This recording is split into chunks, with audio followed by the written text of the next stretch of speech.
Care homeopathy అన్ని బ్రాంచ్ల్లో free consultation మరియు 25% అన్ని మందులపైన గొప్ప డిస్కౌంట్. చాలా మంది 500-600 సినిమాల పైన చేసి ఉన్నారు, కానీ మీరు చూస్తే సంఖ్యాపరంగా తక్కువగానే 150 కూడా దాటానో లేదో కూడా నాకు ఏంటి, నేను కరెక్ట్గా అప్పుడే నాకు పెళ్ళైంది. అయ్యో ఇదేంటి ఇలాగా. నాకేంటంటే వీ కమ్ డౌన్. అమ్మాయి ఆల్రెడీ ఒక స్థాయి ఉన్న వ్యక్తి. అంటే బాలు గారి చెల్లెలు. తనకంటే షీ సీనియర్ టు మీ, 5 సంవత్సరాల సీనియర్. వారికంటూ ఒక పేరు, వారికంటూ ఆల్రెడీ ఒక గుర్తింపు అవి ఉన్నాయి. ఏమిట్రా ఇలాగైపోయింది అన్నది ఎప్పుడు నన్ను ఈ ప్రపంచంలో నేను చెప్పాలంటే ఇది మోడస్టీ కాదు, లేకపోతే నన్ను నేను తక్కువ చేసుకోవడానికి కాదండి. She's around 5-6 crore kilometers.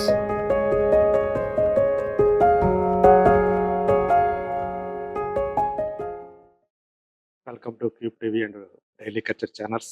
నేను యజ్ఞమూర్తి. ఇప్పుడు మన ముందు 4 దశాబ్దాలకు మించి మనందరినీ అలరిస్తూ వస్తున్నటువంటి ఒక చక్కని ప్రతిభావంతుడైన నటుడు ఉన్నారు. ఆయన కమెడియన్గా మనల్ని అలరించారు. ఎన్నో క్యారెక్టర్స్లో తమ్మునిగా, అన్నగా, తండ్రిగా, మామగా, ఇలా రకరకాల పాత్రలు, ఈవెన్ జడ్జిగా, పోలీస్ ఇన్స్పెక్టర్గా, ఇలా రకరకాల పాత్రలు పోషించి మనల్ని వినోదింపజేశారు. ఆయన ఎవరో కాదు, సూరావజ్జల సుధాకర్ గారు. సూరావజ్జల అంటే ఎవరైనా అని చెప్పి మళ్ళీ మీకు ఇది రావచ్చు. శుభలేఖ సుధాకర్ గారు, కాశీనాథుని విశ్వనాథ్ గారు డైరెక్ట్ చేసినటువంటి ఆ శుభలేఖ అనే సినిమా ద్వారా పరిచయమై అదే సినిమా పేరుని తన ఇంటి పేరుగా మార్చేసుకున్న ఆయన ఇటీవలే భగవంత్ కేసర్లో కూడా మనకి కనిపించారు. సో ఇన్నేళ్ల ఆయన నటనానుభవం ఆయనకి ఏం నేర్పింది, ఈ కాలంలో ఆయన ఎలాంటి జ్ఞాపకాలని బదిలిపరుచుకున్నారు తన హృదయంలో, అలాగే ఇప్పుడు ఆయన ప్రయాణం ఎలా కొనసాగుతుంది అనే విషయాల్ని ఆయన నోటి ద్వారానే తెలుసుకుందాం. నమస్తే సుధాకర్ గారు. నమస్కారం. చాలా చాలా సంతోషం సార్. థ్యాంక్ యూ అండి. సో మీలాంటి ఒక సీనియర్ నటుడిని, అంటే చిన్నప్పటి నుంచి మీరు 1982లో వచ్చారు, అంటే ఇప్పుడు నేను 7th క్లాస్లో ఉన్నాను చెప్పాలంటే. సో అప్పటి నుంచి మిమ్మల్ని చూస్తూ వచ్చాను. చాలామంది మనం అభిమానిస్తాం, ఆరాధిస్తాం ఆ టైంలో, యంగ్ ఏజ్లో. సో అప్పట్లోనే సుధాకర్ గారు అంటే ఒక ఇమేజ్ నాలోనూ నా స్నేహితుల్లోనూ ఏర్పడిపోయిన కాలం అది. సో ఎన్నో సినిమాల్లో మిమ్మల్ని చూసాం. ఒక శివ, ఆ సినిమాలో కూడా మీరు ఒక మంచి పాత్ర పోషించారు. అలాంటి తర్వాత ఒక విలక్షణ పాత్రలో ద్రోహి అనే సినిమా చూసి షాక్ అయిపోయాం. ఈయన ఇంతకాలం మనం నవ్విస్తూ వచ్చిన ఈ కోణం కూడా ఉందా నటనలో అని చెప్పేసి. సో ఇప్పుడు సార్ చూసుకుంటే ఈ 40 ఏళ్ళ, అంటే 41 సంవత్సరం అయిపోయింది మీరు నటుడిగా తెర మీదకి వచ్చి. సో సంతృప్తికరంగా సాగిందంటారా? 100% అండి. ఎందుకంటే ఇప్పుడు మీరు శుభలేఖన సినిమా ప్రస్తావన తీసుకొచ్చారు. నేను అప్పుడు ఎలా ఉన్నాను అనేది మీ అందరికీ తెలుసు. నాకు పలు సందర్భాల్లో మాకు కాస్ట్యూమ్స్ ఇచ్చేటప్పుడు వారు అనేవారు అన్నమాట, సార్ మీకు బట్టలు ఇస్తుంటే మాకు సిగ్గుగా ఉందండి అని. ఏమయ్యా ఏంటి అని. లేదు సార్, ఒక హ్యాంగర్కి చొక్కా ప్యాంటు తొడిగినట్టు ఉంటుందండి. సన్నగా రేవటలా ఉండేవాళ్ళు, దాని తోడు మళ్ళీ చెవులకి ఇవి పెట్టుకొని, హెడ్ ఫోన్స్ పెట్టుకొని మ్యూజిక్ వింటూ. ఆ కాలం నుంచి చూసుకుంటే I had a weak personality, 100%, no doubt about it. So అక్కడి నుంచి అసలు అంటే ఇన్ని సినిమాలు, ఇన్ని సంవత్సరాలు ఉంటానా లేదా అన్నది కూడా నాకు ఒక క్వశ్చన్ మార్కే. ఎందుకంటున్నానంటేనండి, నాతో పాటు ఎంతోమంది ప్రయాణం మొదలుపెట్టారు. నాకన్నా అందగాళ్ళు, నాకన్నా మంచి పర్సనాలిటీ ఉన్నవాళ్ళు, మంచి డాన్స్ చేసేవాళ్ళు అన్నీ ఉన్నాం. బట్ కాలం వేరేది. కొంతమంది ఈ ప్రపంచంలోనే లేరు, కొంతమంది ఎక్కడున్నారో కూడా తెలియదు. అది తలుచుకున్నప్పుడు ఇంత సుదీర్ఘమైన ప్రయాణం ఉందంటే అది భగవంతుడు ఆశీస్సుల, అమ్మా నాన్న ఆశీస్సుల, ఇండస్ట్రీకి వచ్చిన పెద్దల ఆశీస్సుల, లేకపోతే ప్రేక్షక దేవుళ్ళ ఆశీస్సులా ఇప్పటికీ నాకు అర్థం కావట్లేదు. So I feel very happy about it. So Subhalekha cinema అందులో చిరంజీవి గారి హీరో, సుమలత హీరోయిన్. సో ఆ తర్వాత ఆ తర్వాత కాలంలో వాళ్ళు ఇంకా మంచి పెద్ద పేరు సంపాదించుకున్నారు. స్టిల్ అట్లాగే మీ ఫస్ట్ హీరోయిన్ తులసి అవును. మూవీలో. సో ఇప్పుడు కూడా ఆమె కూడా స్టిల్ యాక్ట్ చేస్తూ ఉన్నారు. సో ఇవన్నీ చూసుకుంటే ఇంకొక కోణంలో చూసుకుంటే మీ నాన్నగా అందులో సత్యనారాయణ గారు చేశారు. ఈరోజు ఆయన లేరు. ఇటీవలే ఆయన కూడా కాలం చేసి అట్లాగే విశ్వనాథ్ గారు లేరు. సో మిమ్మల్ని ఇంట్రొడ్యూస్ గురువు గారు. సో ఆ సినిమాకి సంబంధించిన ఆ జ్ఞాపకాలు ఇవన్నీ తలుచుకుంటే ఎలా అనిపిస్తుంది? వండర్ఫుల్ అండి. ఫస్ట్ ఆఫ్ ఆల్ డైరెక్టర్ గారి చేత నాకు కబుర్ రావడం అనేది గొప్ప విషయం. బట్ నాకు ఫస్ట్ వారిని కలిసింది నేను సప్తపది అనే సినిమాకి కలిశాను. నేను అక్కడ మెడ్రాస్ ఫిల్మ్ ఇన్స్టిట్యూట్లో ఉన్నప్పుడు ఆర్ట్ డైరెక్టర్ తోట గారు, ప్రొడ్యూసర్ బుచ్చిరెడ్డి గారు, డైరెక్టర్ గారి కో డైరెక్టర్ నండూరి విజయ్ గారు వచ్చారు. వేళ మేము ఏదో ప్రాక్టికల్ సీన్ చేస్తున్నప్పుడు చూశారు. యాక్చువల్గా శంకరాభరణం తర్వాత ఇమీడియట్ ఫిల్మే అనుకుంటాను. అవునండి, అవును. సో అది చూసి అప్పుడు మా మేడం లక్ష్మీ దేవదాస్ కనకాల్ గారికి కుర్రాన్ని చూసాం. ఒకసారి వచ్చి డైరెక్టర్ గారిని కలవమని చెప్పండి నేను. Madras film institute. సో దాని తర్వాత నేను నెక్స్ట్ డే వెళ్ళి కలవడం జరిగింది. మాట్లాడుతూ ఫోటోలు అవన్నీ తీశారు. బట్ ఆ సినిమాకి నాకు అవకాశం రాలే.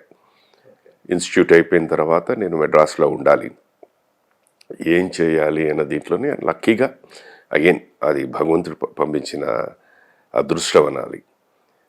వాళ్ళేమో రెస్టారెంట్ క్యాషియర్స్ కావాలి అని చెప్పి హోటల్ తాజ్ కోరమండల్లో ఒక అడ్వర్టైజ్మెంట్ చూశాను. నేను బీకామ్ గ్రాడ్యుయేట్ని. సో అప్లై చేశాను. లక్కీగా నాకు అది ఉద్యోగం. సో మెడ్రాస్లో ఉండడానికి ఒక చిన్న అవకాశం ఆస్కారం తాజ్ కోరమండల్. సో అక్కడ నేను దగ్గర ఒక 3.5 years పనిచేశాను. అక్కడికి డైరెక్టర్ గారు కవర్ పంపించారు, ఇలా వచ్చి కలువు అని. అది ఏడిది నాగేశ్వరరావు గారి ఇంట్లోనే ఫోటోషూట్ జరిగింది. That is Subhalekha. సో ఆ సినిమాతో మీరు మీ అన్నగా చేసిన ఒక అరుణ్ అనే ఆయన గిరీష్ గారు సప్తపదిలో he played a main role. Okay. Harijan boy flute వాయిస్తుంటాడు చూసారా, ఆ అబ్బాయి కూడా నా క్లాస్మేటే ఫిల్మ్ ఇన్స్టిట్యూట్లో. But he was selected for that. అది నేను వెళ్ళిన మన్నాడే ఎప్పుడు ఆయన వెళ్ళారు, ఆయన్ని చూసి ఆయన్ని సెలెక్ట్ చేశారు. తర్వాత మీ ఇద్దరం కలిసి శుభలేఖలో యాక్ట్ చేశారు.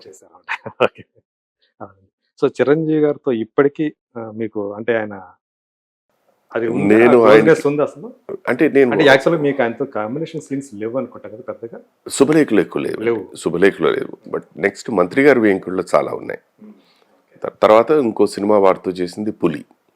దాంట్లో కూడా ఉండదు. దాంట్లో కూడా నేను వాళ్ళ చెల్లెల భర్తని చంపేస్తాను. చిరంజీవి గారితో ఆయన పుట్టినరోజు నాడు మాత్రం ఒక మెసేజ్ పెడతాను, ఆయన వెడ్డింగ్ డేకి మెసేజ్ పెడతాను, దానికి రిప్లై ఇస్తారు అంతే. కలవాలనుకుంటుంటాను బట్ వారు బిజీ, మళ్ళీ ఎందుకు ఇబ్బంది పెట్టడం అని చెప్పేసి ఇది. నేను యాక్చువల్గా నిన్నటి వరకు ఐ వాజ్ ఇన్ మారేడ్ మళ్ళీ ఆయన సినిమా చేస్తున్నాను. ఆయన కాంబినేషన్ ఉంటుందేమో అనుకున్నాను కానీ అది ఒక సెపరేట్ ట్రాక్ లేదన్నారు. సో ఎప్పుడైనా షూటింగ్ జరుగుతున్నప్పుడు వెళ్ళి ఒకసారి మళ్ళీ కలుస్తాను అన్ని. ఓకే. బట్ హీ వాజ్ మాకు చాలా పెద్ద ధైర్యంగా నిలబడ్డారండి. When sir was not keeping well almost రోజు ఆయన ఫోన్ చేసి కనుక్కునేవారు. సార్ అంటే మా మన ఎస్పీబీ సార్, ఆయన హాస్పిటల్లో ఉన్నప్పుడు ప్రతిరోజు ఫోన్ చేసేవారు. ఆయన ఒకరు, బాలకృష్ణ గారు ఒకరు రెగ్యులర్గా ప్రతిరోజు ఫోన్ చేసి ఎలా ఉంది ఏంటి పరిస్థితిని కనుక్కునేవారు. సో వాళ్ళిద్దరూ మాకు నిజంగా మాకు చాలా పెద్ద అండ అనమాట, ఒక తెలియని కాన్ఫిడెన్స్ ఇస్తుంది. బట్ కొన్ని మన చేతుల్లో లేవు. సో ఆయనకి సంబంధించి ఏమైనా జ్ఞాపకాలు? ఎందుకంటే అప్పటికి ఇంకా ఖైదీ రాల, శుభలేఖ తర్వాత వచ్చిన నేను అంటే శుభలేఖ చేస్తున్న తరుణంలోనే ఈ was already an establishing hero అండి. ఆయనకంటూ ఒక పెద్ద క్రేజ్ ఉండేది. సో శుభలేఖ షూటింగ్ చూడడానికి వచ్చిన వాళ్ళందరూ వారిని చూడడానికే వచ్చేవారు. He was already on the rise. బాగా చేస్తున్నాడు అనే పేరు అసలు అంటే మన తెలుగు సినిమా ఇండస్ట్రీలో డాన్సర్స్ అంటే నాగేశ్వరరావు గారి. దాని తర్వాత ఆ స్థాయి నుంచి వేరే స్థాయికి తీసుకెళ్ళిపోయిన వ్యక్తి చిరంజీవి గారు as far as dancers and fights. ఈయన ఫాస్ట్ మూమెంట్స్. ఆయన ఏంటంటే వయ్యారం కలగలిగినటువంటి ఈయన అన్ని రకాల డాన్సర్స్ చేయగలిగారు. Was a very good dancer. And తర్వాత స్క్రీన్కి సంబంధించి కరెక్ట్గా ఇలాంటి ఫినిషింగ్ టచెస్ ఉంటాయి చూసారా, అవి బాగా ఎక్స్ట్రాడనరీగా పట్టుకున్నారు చిరంజీవి గారు. దట్ రియలీ డిడ్ వండర్స్ అనమాట. ఆ ఫినిషింగ్ కట్టింగ్స్ ఉంటాయి చూసారా, అవి భలే ఉంటుంది. సో డాన్స్ అందరూ చేస్తారండి, అందరూ చేస్తారు, చేయగలుగుతారు. బట్ గ్రేస్ అన్నది చాలా ఇంపార్టెంట్. నాకు తెలిసి ఆడవాళ్ళలో వచ్చేస్తుంది అది, బికాస్ వాళ్ళ కట్టుబొట్టులు దీంట్లో ఉంటుంది కనుక. బట్ మగవాళ్ళలో గ్రేస్ అన్నది చాలా చాలా చాలా తక్కువ మందికి ఉంటుంది. నాకు తెలిసి దానికి చిరంజీవి గారు ఒకరు, కమల్ హాసన్ గారు ఒకరు. సో మీ ఫస్ట్ హీరోయిన్ తులసి కదా, సో ఆమెతో అంటే ఎప్పుడన్నా షేర్ చేసుకుంటూ ఉంటారా? ఎప్పుడన్నా మీరు కలుసుకున్నప్పుడు? లేదండి, నేను అప్పటికి ఈవెన్ నేను శుభలేఖ అదే చాలా చిన్న అమ్మాయి అప్పటికి ఆమె, ఎందుకంటే 2 ఏళ్ల క్రితమే శంకరాభరణం చేసి. బట్ అప్పటికే she was a big actress అనాలి, ఎందుకంటే యాజ్ అ చైల్డ్ ఆర్టిస్ట్గా వారు స్టార్ట్ అయ్యారు. వారికంటూ ఒక ప్రత్యేక గుర్తింపు ఉండేది. ఫుల్ ఫ్లెడ్జ్డ్ ఒక అడల్ట్ క్యారెక్టర్ అంటే శుభలేఖతోనే స్టార్టింగ్. సో ఆ విధంగా చూస్తే she's a senior to me. So తెలిసి తెలియకుండా ఎందుకంటే వాళ్ళు చిన్నప్పటి నుంచి సినిమాలో ఉండి ఆ పట్లు వాళ్ళకి ఈజీగా ఆల్రెడీ తెలుసు. బీయింగ్ ఎ రా పర్సన్ ఫస్ట్ టైం ఇది చేసినప్పుడు తెలియని ఒక భయం, ఇది నిజమే కళ అన్నది ఒక లోపల ఒక ఆలోచన. అండ్ డైరెక్టర్ గారితో వర్క్ చేస్తున్నప్పుడు ఏంటంటే ఆయన ఏ పాత్రైనా చేసి చూపిస్తారు. సో డైరెక్టర్ గారితో అది చేసి అది చూస్తున్న తర్వాత మనం దాంట్లో అంత చేయగలుగుతామా లేదా లోపల భయం వచ్చేస్తుంటుంది. If anyone can do 10% of what director గారు డస్, మంచి పేరు వస్తుంది. అప్పటికే ఆయన స్టార్ వర్క్. అప్పటికి అంటే సిరిసిరుమూవ ఒక ఎత్తు అయితే సాగర్ సంగమం మన శంకరాభరణం ఒక ఎత్తు అయ్యేసరికి అది ఎక్కడికో తీసుకెళ్ళిపోయింది. దాని తర్వాత వచ్చిన సినిమాలందరినీ వచ్చినవి ఇవన్నీ. సో ఆయన ఎక్కడ చూసినా అందరూ ఒక ఆరాధనతో చూసేవారు, ఒక శిఖరం లాగా అలా చూసేవారు అనమాట. సో ఆ దీంతో ఆయన కలవడానికి వచ్చినప్పుడు ఇవి ఆయన చెప్పి మనం చేయించుకుంటున్నప్పుడు చేస్తున్నప్పుడు చూస్తే తెలియని లోపల ఒక పెద్ద భయం ఉండేది అనమాట. ఏదో దాటుకుంటూ వచ్చేసాం. మీ క్యారెక్టర్ కూడా చూస్తే చాలా క్యూట్గా అనిపిస్తుంది. అంటే అలా ఉండే కుర్రాడు తండ్రిని సత్యనారాయణ పెద్ద కొడుకేమో తండ్రి చెప్పినట్టు విండం. సో ఇది అంటే మీకు తులసి గారికి మధ్య ఏవైతే సీన్లు, మీ ఇద్దరు కెమిస్ట్రీ కూడా చాలా ముచ్చటగా లే అవన్నీ అండి బేసిక్గా అండి. అది ఏమాత్రం క్రెడిట్ అని కాదు, టోటల్ క్రెడిట్ డైరెక్టర్ గారివేనండి. ఆయన ఏంటంటే ఇప్పుడు దాంట్లో నాకు ఒక ఊత పదం ఉంది, ఐ లవ్ హర్ అని. లాస్ట్ ఒక మాట అంటే ఐ లవ్ హర్ అని, అది ఒరిజినల్గా స్క్రిప్ట్లో లేదు. ఇక్కడే మేము భాగ్యనగర్ స్టూడియోలో షూటింగ్ చేస్తున్నాం. సీన్ చేస్తున్నప్పుడు మధ్యలో ఇదైపోయిన తర్వాత మెట్లు దిగుతూ ఒక్క నిమిషం ఎందుకు ఆగి సుధాకర్ ఆ డైలాగ్ చెప్పాను, దానికి ఐ లవ్ హర్ అని ఒకటి యాడ్ చేయి అని చెప్పి ఐ లవ్ హర్ అన్నాను. దాన్ని శృతి పెంచు, ఇలా ఇది బాగుంది ఇది మెయింటైన్ చేయండి. అలాగా ఆయన ఈజ్ అన్ ఇంప్రవైజర్ అండి. ఆ డైలాగ్ తోటి ఇంకా ఇంపాక్ట్ అది ఆయన ఎంత ఇంప్రవైజ్ చేస్తుంటారంటే, ఒక రిహార్సల్ చేస్తాం, 2వ రిహార్సల్ చేస్తాం, 3వ రిహార్సల్కి ఆయనకి ఏదైనా కొత్త థాట్ వచ్చిందంటే ఇది దీన్ని యాడ్ చేయి అని చేస్తూ ఉంటారు అనమాట. సో దట్ వే మనకేంటంటే ఎక్స్ట్రా షార్ప్నెస్తో ఉండాలి మనం. ఆయనకి నమ్మకం వచ్చి తను చేయగలుగుతాడు అని అంటే యాడ్ చేసేస్తూ ఉంటారు. సో అన్నీ గుర్తుపెట్టుకోవాలి, పాతవి ఆయన చెప్పినవి గుర్తుపెట్టుకోవాలి, ప్లస్ కొత్తవి చేయాలి, ప్లస్ ఇచ్చేయాలి, మళ్ళీ టైమింగ్ మిస్ అవ్వకూడదు. Fun, very very very terrific. అసలు ఆయన యాక్ట్ చేస్తున్నప్పుడు చూస్తుంటే అసలు అదిరిపోతుంది. Such a good actor. తను ఒక వర్కర్ లాగా మారిపోయి కాకి డ్రెస్ మెయింటైన్ చేయటం. ఆయన నాకెందుకో ఆ కాకి డ్రెస్ వేసుకుని వచ్చేసరికి ఒక పులిని చూస్తున్న ఫీలింగే ఉండింది నాకు. అంత భయం అనమాట. మీకు ఆయన లేకపోవడం ఈరోజు అనేది వెరీ సాడ్ అండి. అంటే ఇది మనం ప్రాక్టికాలిటీ అని మాట్లాడుకోవాలి అంటే ఎస్, ఈ ప్రపంచంలో ఎవరో ఉండవు, అది సత్యం. బట్ ఎంత తెలుసున్నా సడన్గా అనిపిస్తుంది అని ఉంటుంది. సో అది యాక్సెప్ట్ చేయడానికి ఇట్ టేక్స్ టైం. అంటే మనం ఆయనతోటి ట్రావెల్ ఎంత చేసినా సడన్గా మనిషి లేడనేటప్పటికి ఆయనకి సంబంధించిన జ్ఞాపకాలు ఏవైతే ఉంటాయి కొన్ని మన మనసులకి ఒకసారిగా వచ్చేస్తుంటాయి. ఆయన డైరెక్టర్ గారు సార్ కాలం చేసిన వెంటనే అసలు సగం డీలా పడిపోయారు. అది అనుకోకుండా. దాని తర్వాత సీతారామ శాస్త్రి గారు, ఆయన ఆ సందర్భం కలిసినప్పుడు ఏమిటో నాకు ఇష్టమైన వాళ్ళందరూ వెళ్ళిపోతున్నారు. ఫస్ట్ సార్ ఎస్పీబీ సార్, తర్వాత సీతారాం సార్, వరుసగా అవును. వరుసగా దీంతో ఇప్పుడు లేటెస్ట్ మొన్న చంద్రమోహన్ గారు. సో ఇవన్నీ అనేది ఆయన తెలియకుండా ఒక చిన్న డీలానెస్ వచ్చేసింది ఆయనలో. సో రేపు మాపో రేపు మాపో రేపు మాపో అని. అండ్ మనసు అండి, నాకు అదే అనిపిస్తుంది. మనస్సుకి ఒకసారి ఆ ఆలోచన కనుక స్టార్ట్ అయిందంటే అది చాలా డేంజర్. అది నేను దీనికి సంబంధించి మా నాన్నగారిని నేను చూశాను. మా నాన్నగారు he passed away because of Parkinson's. So ఆయన కూడా అంతేను.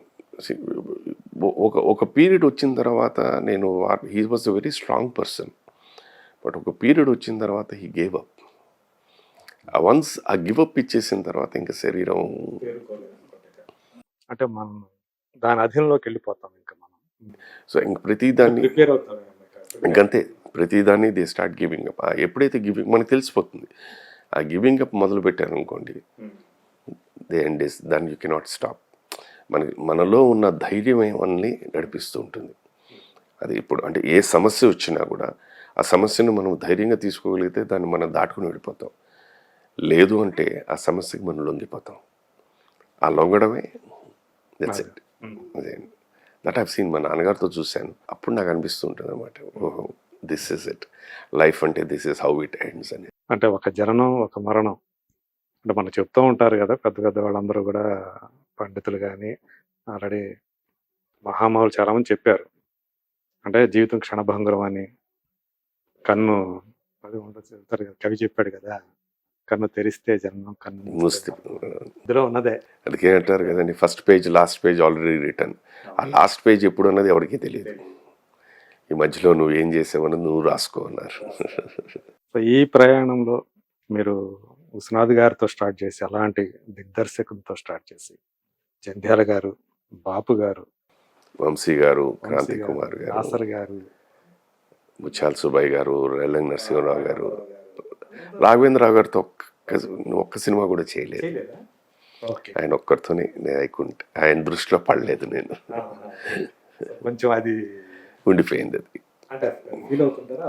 ఫీల్ అవుతుండాను అని ఫీల్ అవ్వడానికి కాదండి. ఎందుకంటే అంటే అప్పుడున్న తరుణంలో ఏమంటే రాఘవేంద్రరావు గారి దృష్టి కనుక పడిందంటే you will be a commercially very popular actor అన్నది ఉండేది. సో అందుకని I'm not that commercial popular actor, only an actor అంతే. ఓకే, ఆయన దృష్టిలో పడలేదు. ఆయన దృష్టిలో పడలేదు నేను. కాకపోతే అందరూ స్టార్స్ తోటి మీరు కలిసి Yeah, యాక్ట్ నేను చేశారు అందరితో కదా, work చాలా చేశాను. అందరితోటి చేశారు. ఇన్ఫాక్ట్ అంటే విశ్వనాథ్ గారి, చిరంజీవి గారి కాంబినేషన్ వచ్చిన ఫస్ట్ ఫిలిం శుభలేఖలో చేశారు. అలాగే బాలకృష్ణ గారితో జననీ జనరల్ అందులో చేశారు.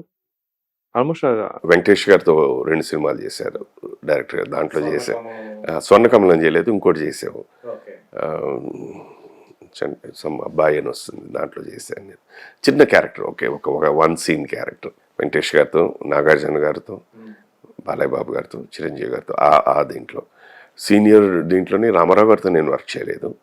నాగేశ్వరరావు గారితో వర్క్ చేశాను, కానీ ఆయన కాంబినేషన్ లేదు. కలెక్టర్ గారు అబ్బాయి ఆ సినిమాలో ఉన్నాను. బట్ అది కృష్ణ గారితో వర్క్ చేశాను. శోభన్ బాబు గారు, కృష్ణరాజు గారు, వాళ్ళందరితోటి చేశారు. ఇన్ఫాక్ట్ వాళ్ళందరూ కూడా లేరు. నాకు మనం కూడా నేను అదే చెప్పానండి, ఆ తరుణంలో ఉన్న ది లాస్ట్ యాక్టర్ ఎవరైనా ఉన్నారంటే చంద్రమోహన్ గారే.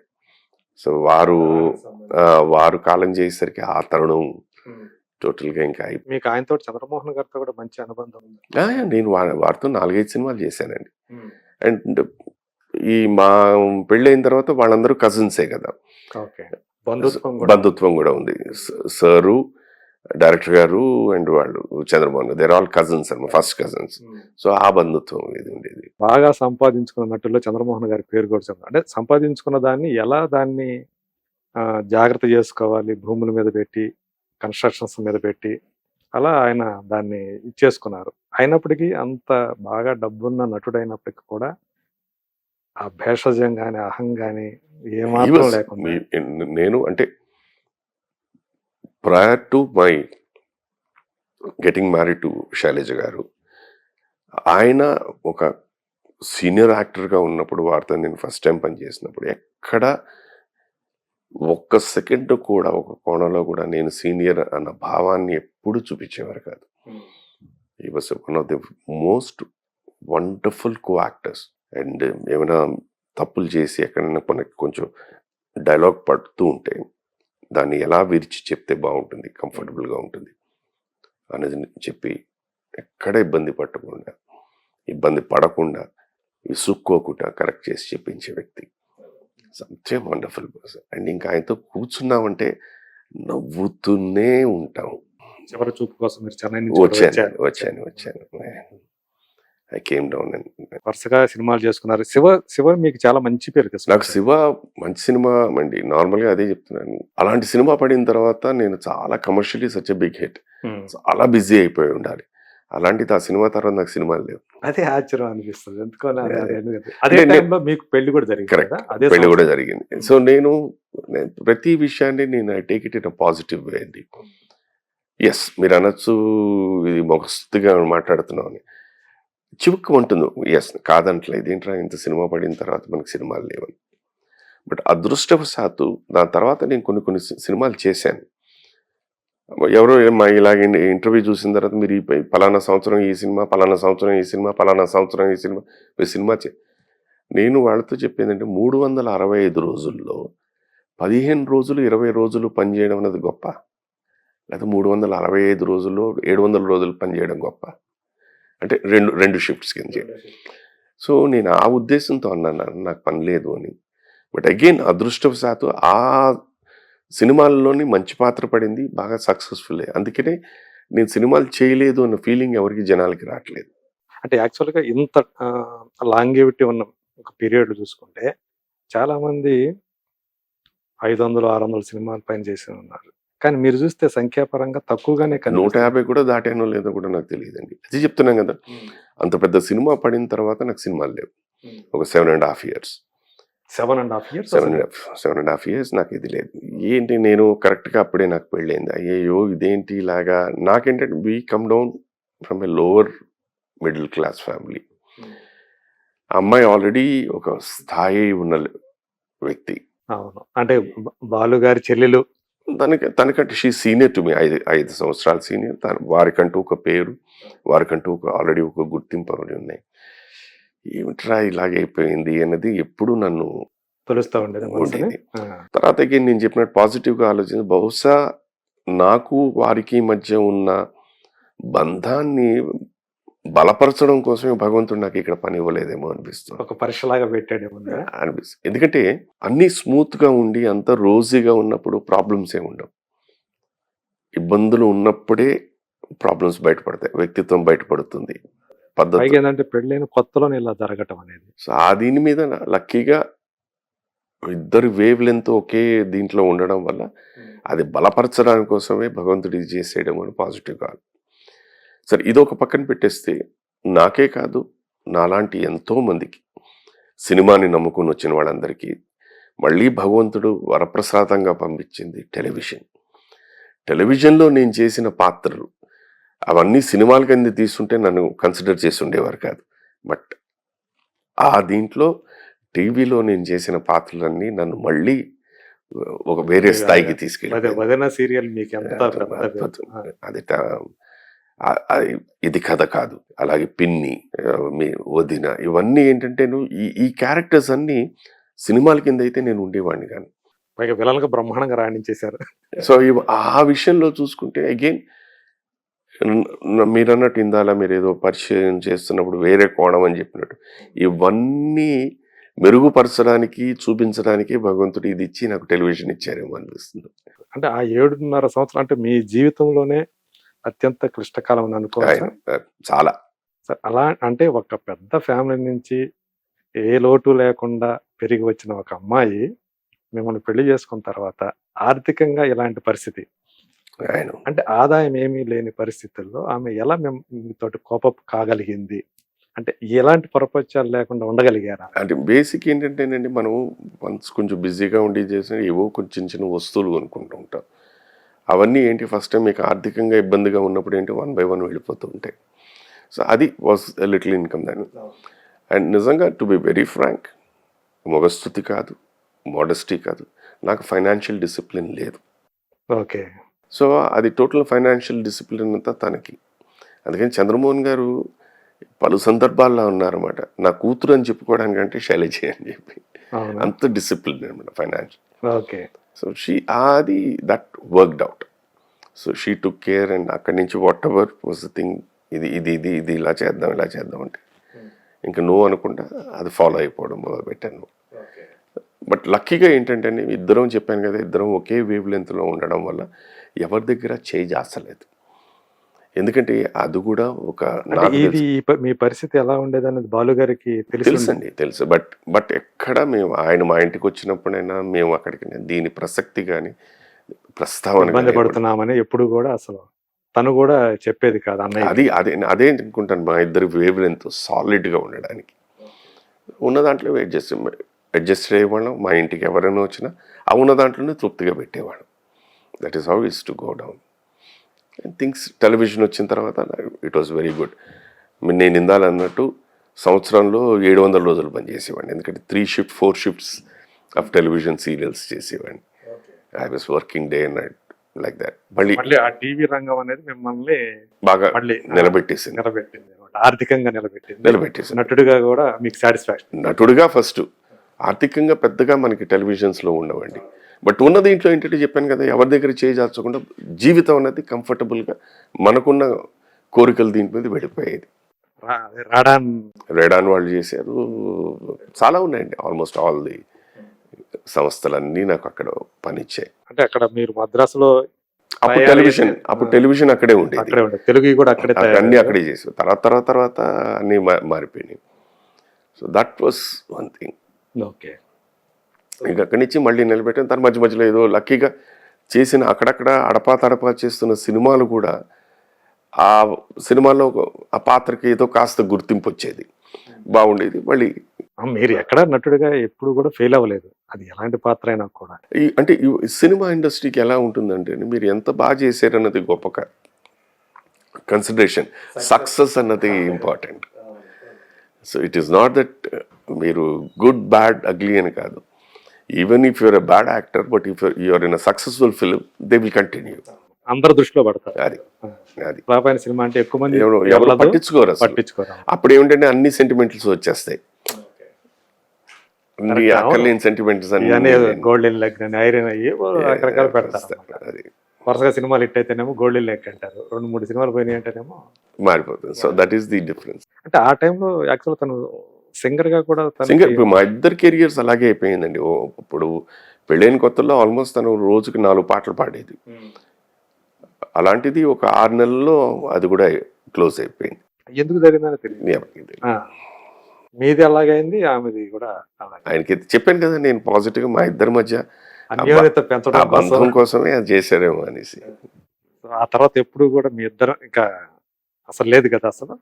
ఏది మీ భార్యాభర్తల బంధం అనేది నాకు అంత ఈ పరీక్షను ఎదుర్కొని ఇప్పటి వరకు ఉండి టచ్ వుడ్, అంటే ఇది నమ్ముతారో నమ్మరో నాకు తెలియదు, బట్ సత్యం 33 ఏళ్ళు అయిందండి మా పెళ్ళి. దెబ్బలాట అనేది లేదండి. వారిలో ఆవగించంత తప్పైనా మనం పట్టలేవు, ఎందుకంటే షీ సో పర్ఫెక్ట్. ఈ మధ్య మీ పెళ్లి రోజు వచ్చింది అనుకుంటా కదా, December 21st. మనం 19th మీ బర్త్డే. ఇది లేదు, ఏమైనా అటు ఇటు ఏదైనా ఉంది తప్పు ఏమైనా ఉంటే నాలోనే. ఆ తప్పు కూడా అంటే వేరే ఇదేం లేదు. నాకు ఫ్రెండ్స్ కలవడం అనేది చాలా చాలా ఇష్టం. సో షూటింగ్ అయిపోయిన తర్వాత ఈవెన్ టెలివిజన్ చేసినప్పుడు నా కలీగ్ ఎవరైనా బాగా యాక్ట్ చేసినా కూడా we have to celebrate with a drink అంటాను అనమాట. అని చెప్పేసి ఇంటికి ఫోన్ చేసి చెప్తాను, ఫలానా ఇదేంటి ఇప్పుడే అయిపోయింది షూటింగ్, ఇలా వెళ్ళొస్తాను. దాని ఒకటి ఉంటుందండి, అంటే ఆ ఏజ్ దాటి వస్తున్నాం మనం, అది మీరు దృష్టిలో పెట్టుకోవటం లేదు. అది మీరు దృష్టిలో పెట్టుకోవాలి. This is the time you have to be more careful. యంగర్గా ఉన్నప్పుడు 35, 40, 45, 50 years ఉన్నప్పుడు the body will be able to take everything, but after 50 you have to be careful అని. నేను తనతో మాట్లాడేటప్పుడు ఎలా చెప్తానంటే, అమ్మా నీకు తెలుసు నా జీవితంలో నా philosophy there was an yesterday, there is a today, there may be a tomorrow. ఆ మే బీ ఎ టుమారో కోసం ఇవాళ నుంచి ఎందుకు చచ్చిపోవడం ఉంటాను. Okay. Live happily, be happy, ఈ క్షణాల్లో బతకాలి. హ్యాపీ, నవ్వుతూ బతుకు, హ్యాపీగా ఉండు. That is ultimate. అది ఎప్పుడు వస్తుంది, ఎలా వస్తుందని ఎవరు చెప్పలేం. కాకపోతే ఒక కేర్ టేకర్ గా అది ఇది మామూలు ఇదేనమాట. ఏదైనా వస్తే మళ్ళీ తట్టుకోవాల్సిన తనే కదా, అది కదా. ఇది ఉంటుంది. ఇది చెప్తాను. ఇది ఒకసారి మనం నెగిటివ్ గా ఆలోచించడం మొదలు పెట్టామనుకోండి, ఇంకంతా అయిపోయింది. నేను దాని జోలికి వెళ్ళను. నేను మీ ఫిలాసఫీ అది. Can be stop it?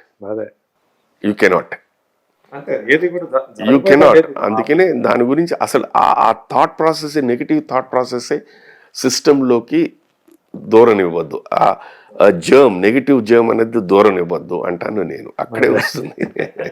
ఈ ఒక్క విషయం దగ్గర మాత్రం అదర్వైజ్ అబ్సల్యూట్లీ లేదు. నాకు ఇవాళకి కూడా నాకు ఏమైనా ఒక 5 రూపాయలు కావాలన్నా నేను తన దగ్గరనే అడిగి తీసుకుంటాను. అంతేనా? అదే, బికాస్ చెప్పాను కదా, నాకు బ్యాడ్ ఫైనాన్షియల్ డిసిప్లిన్. అంటే మీ వ్యాలెట్ లో కొంచెం కూడా పెట్టుకోరా మామూలుగా మీ సొంతంగా అట్లా? నాకేంటంటేనండి, నాకు ఆకలి అంటే నేను చూసేసాను, షెల్టర్ లేకుండా రోడ్డు మీద పడుకోవడం నేను చూసేసాను. కష్టం నాకు తెలుసు. ఆర్థికంగా జేబులో డబ్బులు ఎలా ఉండకపోవడం ఒకటి, ఎన్ని ఇబ్బందులు ఇవన్నీ సో నాకు తెలిసి ఏంటంటే, ఎవరైనా అలాగ వచ్చి కష్టం అని చెప్పేసరికి ఇమీడియట్గా స్పందించేస్తా. నా బలం నా మంచితనం, నా బలహీనత నా మంచితనం. సో తను ఎన్నో సందర్భాల్లో చెప్తూనే ఉంటుందన్నమాట, ఏమండి మీరు సంపాదిస్తున్నారు, మీరు ఇస్తున్నారు, నేను తప్పుపట్టను. బట్ నాకు తెలిసి వాళ్ళు ఏంటంటే దాన్ని వాడేసుకుంటున్నారు. అవతల వాళ్ళు they are making use of it. అది మీరు ఆలోచించండి అని. అందుకని అక్కడి నుంచి తను చెప్పిన తర్వాత ఓకే, ఇది ఓకే అనుకునే. ఎవరైనా ఇప్పుడు ఏప్రిల్, మే, జూన్ ఈ 3 నెలలు వచ్చేసాయంటే స్కూల్ ఫీజులు, పుస్తకాలు. సో ఫిలాసఫీ ఎలా పెట్టేసింది, తను నేర్పించిన ఫిలాసఫీ పెట్టిన తర్వాత ఓకే కట్టాలా, వాళ్ళు రిసీట్ ఇస్తారు. ఆ రిసీట్ నాకు ఇచ్చే, నేను కట్టేస్తా, వచ్చి నువ్వు కలెక్ట్ చేసుకో రిసీట్. నేను మీకు మామూలుగా ఒక టర్ము ఇది కాదు, సంవత్సరానికి కట్టేస్తాను. బట్ మీరు నమ్మరండి, మీరు నమ్మరు. అది చెప్పిన వెంటనే చాలామంది డ్రాప్ అవ్వడం మొదలుపెట్టారు.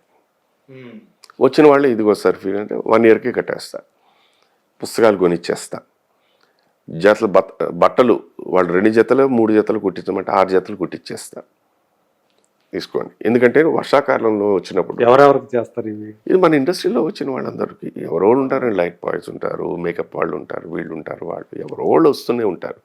వాళ్ళందరికీ రిసీట్ ఇచ్చి కట్టేస్తారు. ఎందుకంటే స్కూల్స్ అన్నిటికీ ఒక దీంతో ఉంటుంది, 6 జతలు.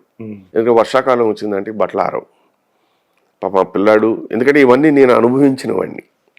2 జతలు బట్టలు పెట్టుకొని మనకి తడి బట్టలు పొద్దున్నే వేసుకుని వెళ్ళాలి అంటే ఎంత ఇబ్బందిగా ఉంటుంది ఇవన్నీ. అందుకని ఊరు నుంచి మద్రాసుకి వచ్చినప్పుడు చిన్నప్పుడు నాకు అప్పుడు ఎంతండి 2 జతలే కుట్టించారంటే చాలా గొప్ప విషయం.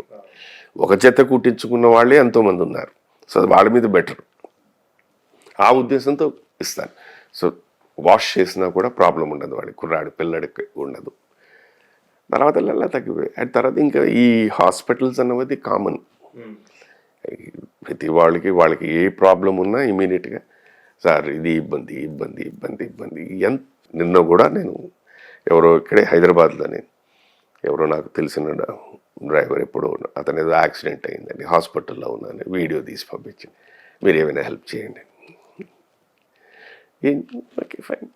ఇప్పుడు విచిత్రం ఏమైపోతుంది, ఉంది కాబట్టి అని కదండి. ఓకే ఫైన్, ఏదో చెయ్యాలి, చేస్తున్నాం, మంచితనం ఏది ఆశించకుండా అనేది ఇది. ఇప్పుడు ఒక్కొక్కసారి చివుక్కు అనేది ఏంటంటే, ఇప్పుడు మేము ఎలాగుంటుందంటే, సార్ నాకు కళ్ళు కనిపించట్లేదు, డాక్టర్ దగ్గరికి వెళ్ళాలి, ఓకే ఫీజు. సార్ ఆపరేషన్ చేయాలి, ఓకే ఫీజు ఇస్తాం. సరే మందులు కొనుక్కోవాలి, దానికోసం అది కళ్ళజోడు కొనుక్కోవాలి. ఇది వచ్చేసరికి ఇక్కడే తను చెప్తుంది, దాన్ని వాడేసుకుంటున్నాడండి మిమ్మల్ని అనేసి. కొన్ని యాక్చువల్గా మనం అంటే జాగ్రత్త సూక్ష్మంగా గ్రహిస్తే మనం అది కనిపెట్టగలుగుతాం. ఇది తర్వాత ఫోన్ చేస్తారు, సార్ నేను 3 నెలల తర్వాత మిమ్మల్ని అడుగుతున్నానండి. నేను వాళ్ళతో నాకు కరెక్టేనా నువ్వు 3 నెలల తర్వాత అడుగుతున్నావు, బట్ నీలాంటి వాళ్ళు రోజు నాకు ఎంతమంది ఫోన్ చేస్తారు నీకు తెలుసా? అది నువ్వు ఆలోచించి మీరు ఇబ్బందిలో ఉన్నారు అని చెప్పావు, సహాయం చేశాను. ప్రతిరోజు ప్రతిసారి చెయ్యాలంటే నాకు ఇబ్బంది కదా అని అది చెప్పేసరికి వాళ్ళ కోపాలు వస్తాయి. ఇమీడియట్గా లేదు, వేరే రకంగా ప్రాపగాండా మొదలు పెడతారు. ఇంకా దానికి మనం చేసేది ఏం లేదు, వదిలేయడం అంతే. అది మన చేతిలో లేని పని. అంతే, ఒక ఫోన్ కాల్ కట్టు అనుకోవడమే, హాయిగా ఉండడం అంతే. అదేదో మనం మంచిగా అనుకోవడం. అంతే అంతే, ఏదొచ్చినా మన మంచికే. అంటే అప్పటి నుంచి ఇప్పుడు చూసుకుంటే ఆర్థికంగా పర్వాలేదా, వెల్ ఆఫ్ అయినట్టేనా మీరు? సేఫ్ అండి, సేఫ్. ఇంటికి ఎవరైనా వచ్చి 10 మంది వస్తే భోజనం పెట్టే స్థితికి ఉన్నాను. That I'm happy. మీకు వేరే ఆస్తి పాస్తులు కానీ ఏం లేదు. అటు నుంచి కానీ ఇటు నుంచి కానీ? నా ఆస్తి నా ఇల్లు, నేను కొనుక్కున్న ఇల్లు. శైలజ గారు ఏం తీసుకురారు? లేదు, అసలు తన దగ్గర నుంచి ఏమీ అది మా నాన్నగారి పాలసీ. అక్కడి నుంచి ఆయన కూడా అలాగే, తన దగ్గర నుంచి ఏమీ తీసుకోలేదు. తను రావడమే గొప్ప మా ఇంటికి అనేది మేము భావిస్తాం. ఎందుకు మా ఇంట్లో ఫస్ట్ ఆడపిల్ల తనే, మేము ముగ్గురం అన్నదమ్ములమే. ఆడపిల్లలు లేరు? లేరు, అంటే అక్క చెల్లెలు లేరు? అక్క చెల్లెలు. So she was the first. మీరే పెద్దవాళ్ళా? నేను పెద్దవాడిని అండి, నేను పెద్ద. నా తర్వాత వాడు అనకాపల్లిలో ఉండేవాడు, ఇప్పుడే ఈ మధ్యన ఇక్కడ హైదరాబాద్కి వచ్చేసాడు. రెండో తమ్ముడేమో అక్కడ యూఎస్ఏలో ఉంటాడు. సో అంతే. ఇంటికి వచ్చిన మొట్టమొదటి ఆడపిల్ల ఎవరంటే శైలజ. శైలజ గారు. సో మీకు అక్కడ శ్రీకర్. వాళ్ళిద్దరు ఢిల్లీలో ఎక్కడ చదువుకున్నాడు? ఎంబీఏ చేశాడు అక్కడ ఎంఐటి యూనివర్సిటీలో. ఇప్పుడు సౌత్ ఇండియా అంతటికి ఇన్ఛార్జ్, స్పాటిఫై దీంట్లో ఈజ్ ఇన్ఛార్జ్. వాడికి చెన్నై వర్క్ ఫ్రమ్ హోమ్, అది వాడికి బాగా నచ్చేసింది. అలాగే వాడు అనుకున్న ప్రకారం దగ్గర ఉంటున్నాడు, ఇంట్లోనే ఉంటాడు. వాడు ఇక్కడ కూడా పనిచేశాడు కొన్ని రోజులు. He was here in Hyderabad. క్వాన్లో పనిచేశాడు, బట్ ఆ క్వాన్లో జాయిన్ అవ్వడం కరెక్ట్గా అప్పుడే కోవిడ్ రావడం, దాని వర్క్ ఫ్రమ్ హోమ్ ఇది అయిపోయిన తర్వాత ఇంకా 6'1" ఎంతో ఉంటుకుంటాను. మా నాన్నగారు పొడుగు, మా తమ్ముళ్ళు కూడా నాకన్నా చాలా పొడుగు. సో అది వచ్చింది వాడికి. చేయాలండి, అదొకటే ఇది. ఎందుకంటే మేము అన్ఫార్చునేట్గా మా ఇంట్లో ఏంటంటే గత 8 ఏళ్ళుగా తెలిసి తెలియకుండా ఎవరికో ఒకరు ప్రతి సంవత్సరం కాలం చేయడం జరిగింది. సో మొన్న మా అమ్మగారు సంవత్సరికాలు అయిపోయినాయి, అమ్మది. సో దాంతో అందుకని నెక్స్ట్ ఇయర్ చేద్దాము అని అనుకుంటున్నాం. అది కూడా మంచిది, అది ఆ టైం రావాలి, అయిపోవాలి అంతేనండి. బాలు గారు కాలం చేశాక దాని ఎఫెక్ట్ శైలజ గారి మీద చాలా ఉందండి. తను మోర్ దెన్ అన్నయ్య, she treats him like a father. వాళ్ళ వదిన గారిని చెప్పేవాళ్ళు అమ్మ స్థానంలో. ఇప్పటికీ ఈవెన్ టు దిస్ డే సడన్గా అవుట్ ఆఫ్ ది బ్లూ ఏదో వచ్చేసి, అన్న ఎక్కడైనా టూర్కి వెళ్ళారా అంటుంటుంది అనమాట. అది వినేసరికి నాకు ఒక ఫ్యూ మినిట్స్ మాత్రం నాకు బిక్కు ఉంటుంది. ఇదేంటి సడన్గా ఇలా మాట్లాడుతోంది అని. అంటే తన మనసు అంగీకరించట్లేదు అనమాట. ఇప్పటి సడన్గా out of the blue, but again then she says accept చేయాలండి ట్రూత్ అని. అంటే ఒక మనిషి ఒక టైం వచ్చిన తర్వాత పోవటం అనేది అందరికీ మామూలుగా పోతే ఎవరికి ఓకే ఆ టైం వచ్చింది పోయాడు, కానీ ఆ పీరియడ్ కరోనా అనేది నాకు సార్ విషయంలో అండి, నేను ఈ ప్రపంచంలో ఉన్నంత వరకు ఐ ఆల్వేస్ ఫీల్ ఇట్స్ నాలో ఒక చిన్న గిల్ట్. నన్ను అది ఎప్పుడూ అలా గుచ్చుతూనే ఉంటుంది. ఎందుకంటే నేను రామోజీ ఫిలిం సిటీలో నేను షూటింగ్ చేస్తున్నా. జూలై 13 ఆయన ఫోన్ చేశారు,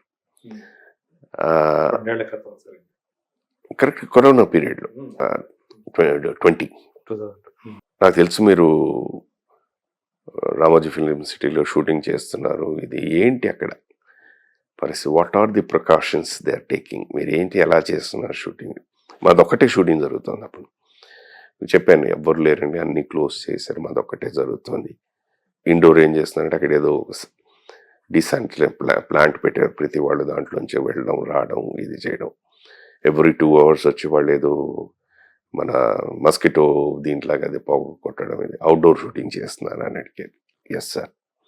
మరి అక్కడ ఎలాగండి అంటే, ఇలా లేదు సార్ మీ లొకేషన్ ఇది అనుకుంటే ముందు దాన్ని శానిటైజ్ చేస్తున్నారు. తర్వాత ఆ పొగ విండ్ దీన్ని బట్టి వచ్చేటట్టు మేము షూటింగ్ చేసినట్టు.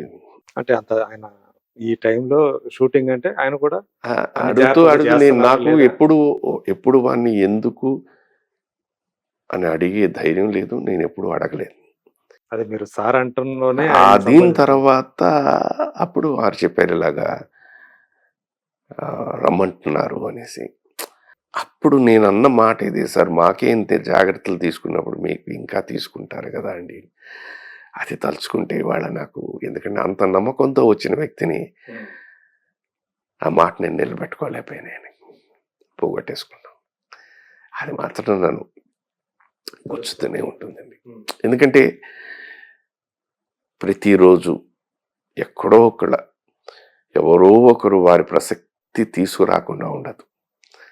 Such a legend. ఆయన అంటే మా మా మా మనసులకు కానండి, మా దీనికని ఆయన ధైర్యం అనండి, మనశ్శాంతిని ఇచ్చారండి వారి పాట రూపం ద్వారా. ఇది ప్రతిరోజు అది ఆయన పాట అది వింటాను. అది వింటూ ఉంటే ఇంతమంది ప్రేమను నేను దూరంగా తీసుకెళ్ళిపోయాను అని ఫీలింగ్ నాకండి. అంటే అది నేను చేసానా, మీ చాలా చేతుల్లో నాకు కాదు నేను కదా. చేసానా లేదా అనేది కాదండి, బట్ అది ఐ డోంట్ నో దాన్ని ఏం చెప్పాలి అనేది. ఇట్ ఇస్ ఎందుకంటే ఆ ముందు మీరు మాట్లాడారు. మాట్లాడాను. నాకేంటంటే ఆయన నా మాట మీద వచ్చారా, లేకపోతే వారు అంతట వాడు వచ్చారా లేదన్నది పక్కన పెట్టేస్తే అండి, బట్ స్టిల్ అది నన్ను కన్సల్ట్ చేసినప్పుడు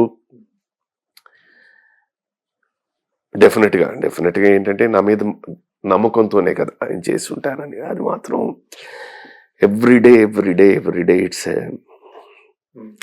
I don't know how to say అది. యాక్చువల్‌గా మీరు అంటే ఆ ముందు మాట్లాడారు కాబట్టి అంత భావోద్వేగానికి గురవుతున్నారనుకుంటున్నాను. కానీ ఇది మీ ఇప్పుడు మీ పాత్ర అయిపోయిన తర్వాత సీరియల్ గురించి మాట్లాడారు. ఆయన రావడం, మా యూనిట్కి వచ్చారు. అందరూ ఫోటో తీసుకోవాలంటే అడిగాను, షూర్ అండి అన్నారు. నేనేమో కోవిడ్ పీరియడ్ కదా అని ఒక ఫోటో ప్లాన్ చేశా. 96 ఫోటోలు తీసుకున్నారు ఆవిడ వచ్చి అందరి దగ్గర. ఎప్పుడైతే ఓన్లీ థింగ్ సెల్ఫీలు వద్దండి, ఎవరు కొంచెం డిస్టెన్స్లో పెట్టి తీద్దామని, అలా 96 ఫోటోలు తీసుకుని ఆవిడ అన్నారన్నమాట మధ్యలోనే, అప్పుడప్పుడు మీరు చెప్పిన మాట కూడా నేను వినాలండి అని. నేను ఒకటే ఫోటో ప్లాన్ చేశాను. దెన్ ఆ సీరియల్లో యాక్ట్ చేస్తున్న పిల్లల గురించి అడిగారు. నేను సీరియల్ చూస్తున్నాను, పిల్లల గురించి అడిగారు. And he mentioned I want to meet them అన్నారు. నేను మళ్ళీ I'm going to come down, Samajavaragamana అనే ఒక ప్రోగ్రామ్ చేయబోతున్నాను, రమ్మనని తీసుకెళ్ళాను. That was on thank you 31st of July. Okay. వెళ్ళాను, కలిశారు. కలిసిన తర్వాత వాళ్ళతో కూడా ఫోటోలు అవన్నీ తీసుకున్నారు. మీరు ఎప్పుడు వస్తున్నారు, ఓ పాట విని వెళ్ళొచ్చు కదా అన్నారు. లేదు సార్ అక్కడ షూటింగ్ పెట్టాను. లేదు, don't make anyone wait అని చెప్పేసి. అండ్ కొన్ని ఎప్పుడు 33 ఏళ్లలో ఎప్పుడు మాట్లాడని కొన్ని ఆవేళ ఎందుకు మాట్లాడారు. సరే, నేను ఇందాలు చెప్పాను కదా, నాకు పని చేయడమే శాతం అవుతుంది, డబ్బులు వసూలు చేయడం నాకు ఇప్పటికీ శాత కాదు. అది నేననేది నేను సిన్సియర్గా ఉన్నాను, వాళ్ళు ఇస్తారు కదా అని చెప్పేసి శైలమ్మ చెప్తూ ఉంటుంది అనమాట. అప్పుడప్పుడు అడిగితే కానీ అమ్మాయినా అన్నం పెట్టదని ఉందండి, అడగాలి మీరు అనేసి. ఇలాంటివి ఇవన్నీ మాట్లాడితే ఏమంటే మనం సిన్సియర్గా పని చేస్తున్నప్పుడు తప్పేం లేదండి అడగడంలో, ఇవన్నీ చెప్పుకుంటూ వచ్చామట. అలాగేనండి, అలాగే. మీరు ఎప్పుడు వస్తున్నారు అన్నారు. సరే, నాకు అవుతుందండి August 2025 ఆర్ ఇంకా ముందే, అన్ని రోజులు ఉంటున్నారు. ఈసారి లాక్డౌన్ వచ్చిన ఛానల్ వాళ్ళు టెలికాస్ట్ ఆపకూడదు అనుకుంటున్నారండి. మంచిదే, ఫినిష్ చేసుకురండి, నేను రేపు వెళ్తున్నాను. వారి నోటంట నేను విన్నా లాస్ట్ మాట, రేపు నేను వెళ్తున్నాను. 3 రోజుల తర్వాత వీడియో, నాకు కోవిడ్ వచ్చిందని. నేను హాస్పిటల్లో కూడా, నేను ఇక్కడి నుంచి వెళ్ళిన తర్వాత ఐ కుడ్ సీ ఓన్లీ నాకు మిగిలిపోయిన జ్ఞాపకం వారితో ఇలా నడుచుకుంటూ రేపు నేను వెళ్తున్నాను, అండ్ దెన్ ద బాడీ, అంతే. That is what is the last memory of sir. So మీకంటే కొంచెం ఆయన్ని మీరు పెద్దగానే చూసుకున్నారు, ఆయన్ని ఒక సార్ లానే చూసుకున్నారు నాకు అంటే బావగారిని. నాకు అంటే యాక్చువల్గా మీరు ఆయనకు బావగారు. నాకు ఎలాగైపోయిందంటేనండి, 82లో నేను వచ్చిన తర్వాత డైరెక్టర్ గారు వాళ్ళ అమ్మాయి గారి పెళ్లి జరిగింది అక్కడ ఏవిఎం రాజేశ్వరిలో. సో నేను హోటల్లో పనిచేసాను, ఇవన్నీ ఉండడం వల్ల డైరెక్టర్ గారు ఏమో ఆ కిచెన్ అవన్నీ కొంచెం నాకు అప్పచెప్పారు, జాగ్రత్త విశ్వనాథ్ గారా ఓకే డైరెక్టర్ గారు. సో నేను అక్కడ ఉంటున్నా యాజ్ ఇట్ అప్పుడే సినిమా అయింది, ఇంకా రిలీజ్ అయింది అప్పటికి. సో ఆ పెళ్లికి వస్తున్న పెద్ద హేమీలందరినీ like any young man, young boy వచ్చిన వాళ్ళందరినీ చూస్తూ ఉన్నాను. సార్ అలా నడుచుకుంటూ వెళ్ళిపోతూ మళ్ళీ వెనకాలకు వచ్చి ఐ లవ్ హర్ అన్నారు. అవును సార్ అని. గాడ్ బ్లెస్ యూ అండి, బాగుంది, I have seen the film, God bless you. So దాని తర్వాత పలు సందర్భాల్లో జంజాల్ గారి ద్వారా ఎన్నోసార్లు కలిసాం. సో వాడిని ఎప్పుడు ప్రస్తావించినా సార్ సార్ అనే, అందరినీ సార్ అని ప్రస్తావిస్తున్నాను, అలాగే అయిపోయింది అనమాట. సో ఈ బంధుత్వం వచ్చిన తర్వాత నాకు ఎందుకు అది మార్చుకోలేకపోయింది, ఎందుకంటే ఆయన ఒక శిఖరం. అలానే చూసాను. ఆ శిఖరాన్ని సడన్గా ఇలాగా బంధుత్వం వల్ల ఇలాగా పేరు ఇలా అనేసరికి ఏంటంటే అది తక్కువ అని కాదు, అంటే బావగారు అని కూడా ఇప్పుడు ఇప్పుడు లేదు. మళ్ళీ వాళ్ళ తమ్ముడు గారు ఉండేవారు, ఆయన ముందే నేను బావా అని పలకరించేవారు. ఓకే ఆయన అనేవారు అదేంటి అనిపించింది. నేను అనేది సార్ అది బావ అని, నాకు ఎందుకు అది ఏకవచనం సార్, అది మళ్ళీ దీని బావ అలా అలా పిలవలేదు. అది చేయలేను అని. సరే దాని తర్వాత మీ ఇష్టం అని, your comfort is best, leave it of. So that is how అది అలవాటు అయిపోయింది, అందుకే సార్ సార్ సార్ అని. మీరే ఎంత ఎమోషనల్ అయ్యారంటే అది చూసుకొని, ఒక తండ్రిలాగా అది అది మాకేమైపోయిందంటేనండి, ఎలాగంటే ద ప్రీవియస్ ఇయర్ మా నాన్నగారు 2019 నాన్నగారు, 2020 సార్, లాస్ట్ ఇయర్ అమ్మగారు అన్నారు. లాస్ట్ ఇయర్ అమ్మ, మధ్యలో ఇంకోడు, దాని తర్వాత చూసుకుంటేనండి డైరెక్టర్ గారు. సో మాకున్న పెద్ద దిక్కులు ఒకళ్ళు వెళ్ళేసరికి దట్ ఏంటి ఇది అనేది అర్థం కాదు. మొన్న కూడా నేను మన జలంధరం ఆంటీని కలిసినప్పుడు కూడా అదే చెప్పి, ఏమిటి మనకి ఇది, ఏంటి ఇది మనకి తెలియకుండా ఒకళ్ళు బట్ అది వాస్తవం, దాన్ని ఏం చేయలేము. అదే భగవంతుడు మనకి ఇచ్చిన శక్తి, అదే దీన్ని తట్టుకుని బయటికి రావడమే నీలో ఉన్న విషయాన్ని, ఆ శక్తి నీలో ఇచ్చిన దాన్ని how you tune it up అనేది తప్పదు. అదే మొన్న FNCC లో జరిగినప్పుడు కార్యక్రమం జరిగింది,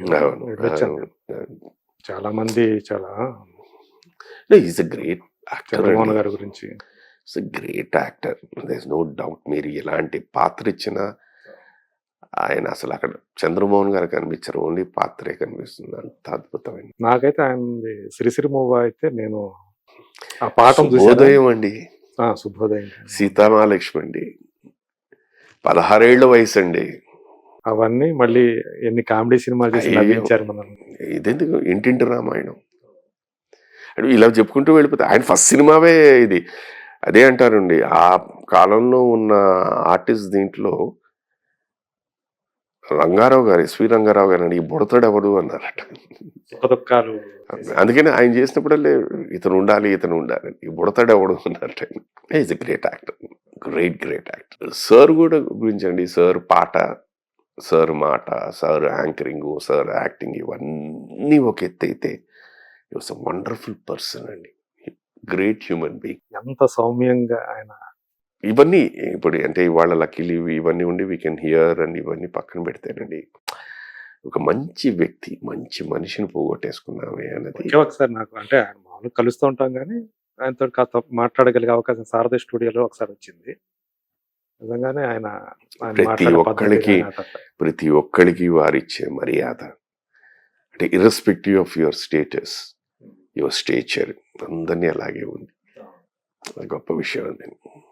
అంటే అంత స్థాయికి అంత పేరు తెచ్చుకొని దేశంలోనే గొప్ప గాయకుడుగా, సంగీత దర్శకునిగా, అదే అన్ని నటునిగా, మిథునంలో ఆయన నటన అంటే ఆయన తక్కువ సినిమాలో నటించిన ప్రతి సినిమాలోనూ ఒక ఆయన స్పార్క్ అలాగా.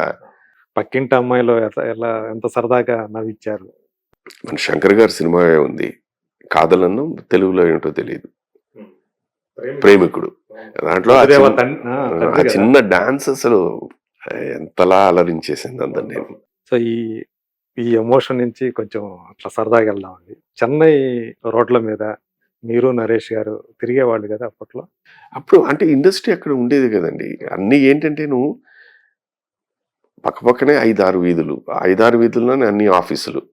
సో ఆటోమేటిక్లీ అటు ఇటు కలుసుకుంటూ నేను ఎక్కడికి వెళ్తున్నావు అంటే నువ్వు ఎక్కడికి వెళ్తున్నావు, అలా ఏదో మాట్లాడుకుంటూ ఆయన ఆఫీస్కి నేను ఈ ఆఫీస్కి ఎలా వెళ్ళిపోయాను. యాక్ట్ చేశారు కదా చాలా రాజేంద్ర ప్రసాద్ గారితో, నరేష్ గారితో చాలా నరేష్ గారితో మీకు మంచి స్నేహం ఉండేది అనుకుంటా. అందరితోనేనండి. నాకు లక్కీగా ఏంటంటే అంటే నా మనస్తత్వం దీంతోనే నాకు ఎవరితోనే విభేదాలు కానీ ఎవరితో గొడవలు కానీ I'm one of the most amicable personality. అది నాకు తెలుసది. సో నాకు అందుకని అందరితోనే కంఫర్టబిలిటీ ఉంటుంది. అక్కడ on the set in the scene అంటే గివ్ అండ్ టేక్. నేను ఇలా చేస్తాను, ఇలా చేయగలుగుతావా, ఇదే ఫైన్. ఆ దానికి రిహార్సల్స్ చేసుకుంటూ వెళ్ళిపోవడమే. మీరు ఏదో సినిమాకి మీ ఇద్దరు కలిసి పనిచేసిన సినిమాకి రోడ్ల మీద తిరుగుతూ ఒకటేదో ఒక కాన్సెప్ట్ చేశారు, గుర్తు రావట్లేదు నాకు. మీరు నరేష్ గారు చేసి దాన్ని ఒక ఇంటర్వ్యూ రూపంలో కూడా ఇచ్చారు ఆ టైంలో. అంటే మీరు రోడ్ల మీద తిరిగే సినిమా అంటే మీకు చిత్రం బళారే విచిత్రం ఉంటుంది. ఎందుకంటే దానికి ఇళ్ళు కోసం వెతుక్కోవడాలు దీంట్లో అదొకటి ఉంది. దానికంటే ముందు దానికంటే ముందు సినిమా చేసింది రోడ్ల మీద తిరిగిదే ఉంది. అది ఒక కాన్సెప్ట్ గా చేసి విజయ మ్యాగజైన్ కు దీనికి ఇచ్చిన. ఓకే. అప్పుడు మీ స్నేహం గురించి కూడా మీరు ఇద్దరు కూడా ఒకరి గురించి ఒకరు చాలా గొప్పగా చెప్పుకున్నారు. ఇప్పుడు నేను వీళ్ళందరితో వాళ్ళ పుట్టినరోజు నాడు మాత్రం మెసేజ్ చేస్తుంటాను అందరికీ. అంటే ఇప్పుడు మీ టైంలో మీరు స్టార్టింగ్ చేసిన సినిమాల్లో మీకు అప్పటి నుంచి కలిసి పనిచేసిన వాళ్ళు చూసుకుంటే స్నేహితులైన వాళ్ళు ఉన్నారు, గాఢమైన స్నేహితులు, అన్ని పంచుకునే వాళ్ళు? నేను ఎవరితో బేసిక్ గా టు బి వెరీ ఫ్రాంక్ నేను ఎక్కువ అంత క్లోజ్ ఓపెన్ అవును. I'm self centred person, including Shailaja గారితో కూడా ఏమి చెప్పాలి అంతేను, ఏమి చెప్పకూడదు, that is within me. అంటే ఏదైనా మనసుకి కొంచెం కష్టం అనిపించి మీలోనే పెట్టేస్తున్నారా? ఎందుకంటే ఆవిడని బాధపడతారు ఎందుకని. అంటే ఇప్పుడు ఆలోచన విధం ఏమైపోతుందంటే అండి, నా పర్స్పెక్టివ్లో ఒకటి ఉంటుంది, మీ పర్స్పెక్టివ్లో ఒకటి ఉంటుంది. సో ఆ పర్స్పెక్టివ్ ఎప్పుడైనా మారిపోతుందో the whole thing goes in a different way. కష్టం, నష్టం, ఇబ్బందులు ఏమున్నా అన్నీ నాలోనే ఉంటాయి. ఎలా జరిగింది, బాగా జరిగింది, ఇబ్బందులు ఏమీ లేవు, అంతే. ఉన్నా కానీ ఏమీ లేవు, అంతే. అది వాళ్ళకి చెప్పి ఈ మధ్యన ఎందుకు అది చెప్పిన తర్వాత ఎందుకు అవసరమా ఇది ఇది ఇది ఇవన్నీ వచ్చేసి అవసరమా అనే ఒక క్వశ్చన్ మార్క్ వచ్చేసరికి దానికి ఆన్సర్ లేదు. అది మనలో మనకు ఉంటుంది తప్పించి ఇది బయట వాళ్ళ పర్స్పెక్టివ్ వేరేగా ఉంటుంది. అది ఏమైపోతుందంటే అది ఒకసారి అది అలా చెప్పే ఉంటే అది ఆ పర్టికులర్ ఏంటంటే మనం అనవసరంగా మన గురించి మాట్లాడడానికి మనం ఒక అవకాశం ఇచ్చినట్టు ఉంటుంది. ఒక వీక్నెస్ కింద మాట్లాడతారు. అది ఎందుకు ఆ వీక్నెస్ అనేది ఇవ్వడం అన్నది, ఇది నా భావన. అప్పటి నుంచి ఇప్పుడు దాకా చూసారు, ఈ 40 సంవత్సరాల కాలం చూశారు మీరు. అందరూ కూడా ఇక్కడ షిఫ్ట్ అయిపోయిన తర్వాత యాక్టర్లు కూడా అందరూ కూడా చాలా వరకు ఇక్కడ షిఫ్ట్ అయిపోయారు కదా. మీరు ఎందుకని నేను రాకపోవడానికి one of the main reasons చెప్పాను కదండి. నాకు 80లో ఆఫ్టర్ 89 తర్వాత ఇండస్ట్రీ మెల్లిగా షిఫ్ట్ అవడం మొదలుపెట్టింది. అండ్ అనుకోకుండా నాకు 10 ఏళ్ళకి దాదాపు మొత్తం ఇక్కడికి వచ్చేసారు. సో అంతకు ముందు నుంచి స్టార్ట్ అయింది, వచ్చేసారు. రెండు ఫస్ట్ అండ్ ఫార్మోస్ట్ ఏంటంటే ఒక ప్లేస్ నుంచి ఒక ఎస్టాబ్లిష్మెంట్ నుంచి ఇంకో ఎస్టాబ్లిష్మెంట్ షిఫ్ట్ అవ్వాలి అని అంటే ఆర్థికంగా బలంగా ఉండాలి ఫస్ట్.